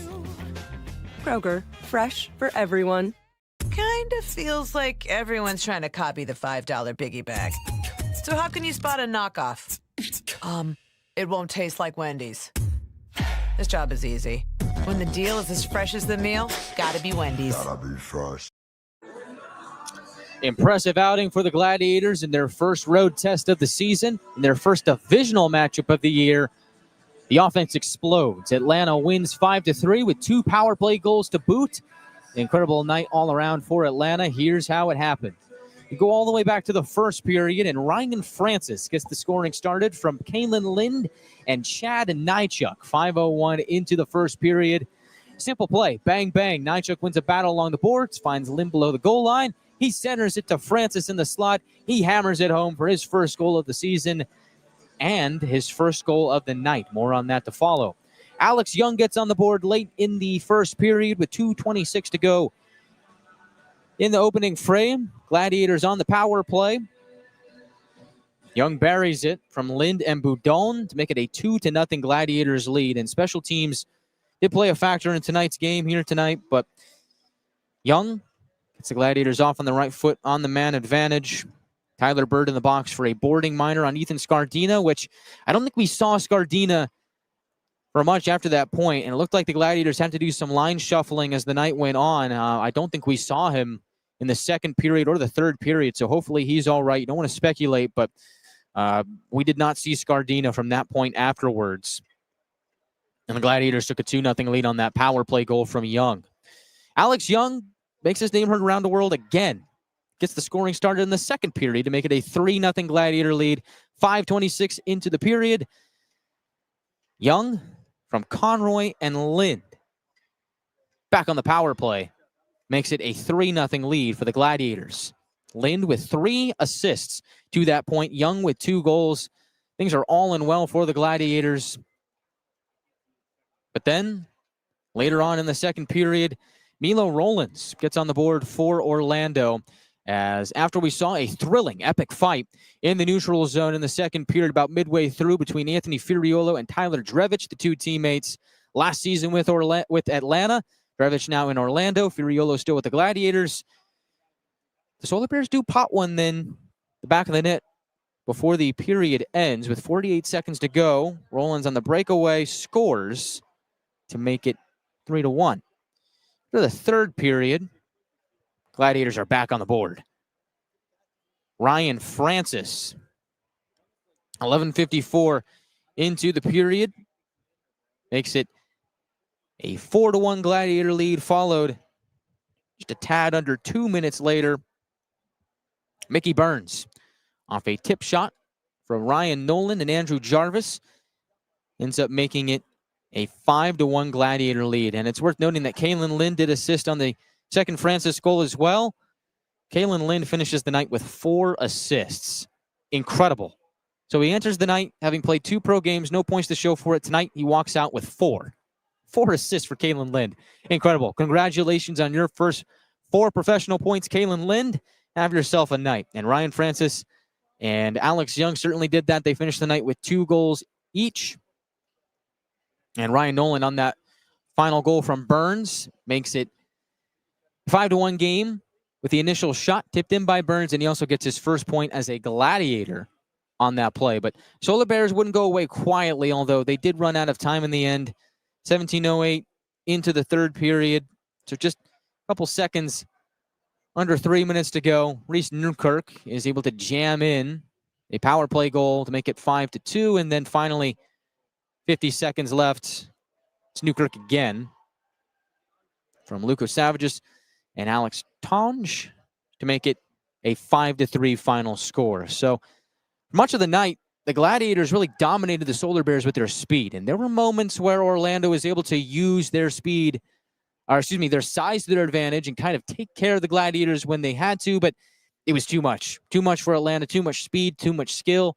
They were able to really take it to the Solar Bears here tonight, and Orlando just couldn't handle it. And I thought that, there were times where the Solar Bears were able to use their size to their advantage, but the Gladiators, and I think this speaks well to the coaching and of Matt Ginn and Zach Vanel, and really what they're preaching with this squad. But, I think in the end, it was the Gladiators were just able to really outwork the Solar Bears and just escape using their speed. I mean, you saw those plays if you were watching on Flow Sports.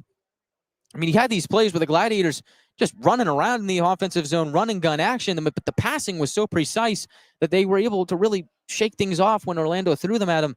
I mean, it doesn't matter if a body was thrown here or there. Orlando able to put some checks on them now and then, but Atlanta really able to evade that using their speed and skill. So I think that speaks a lot to the skill and talent of the players on the ice, but also to the coaching staff to really hammer home a game plan and really execute it here tonight. I think that's what we saw here from this Gladiators team. And to put together a good night on the special teams department. I mean, think about this.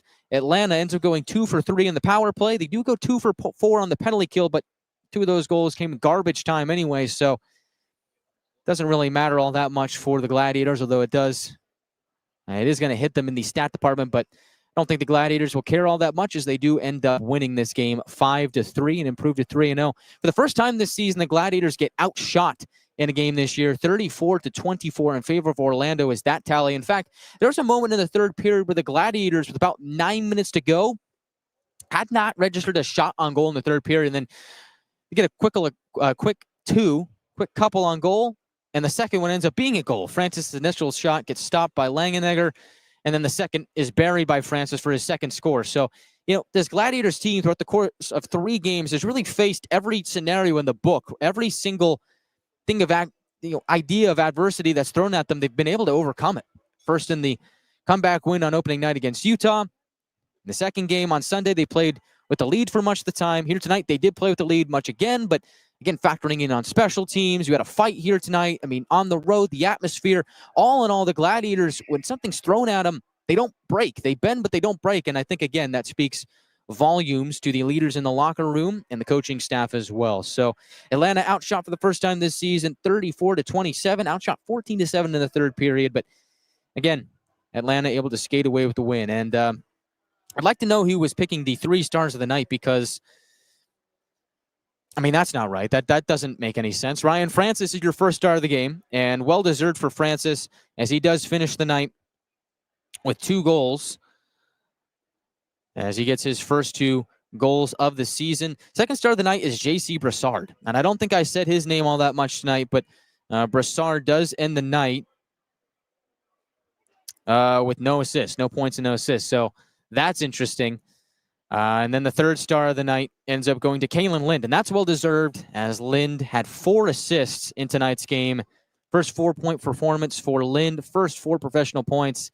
Can't draw it up any better. What a great game from the rookie. And, you know, I don't know why we got Brassard in there, so let's throw in Alex Young as well.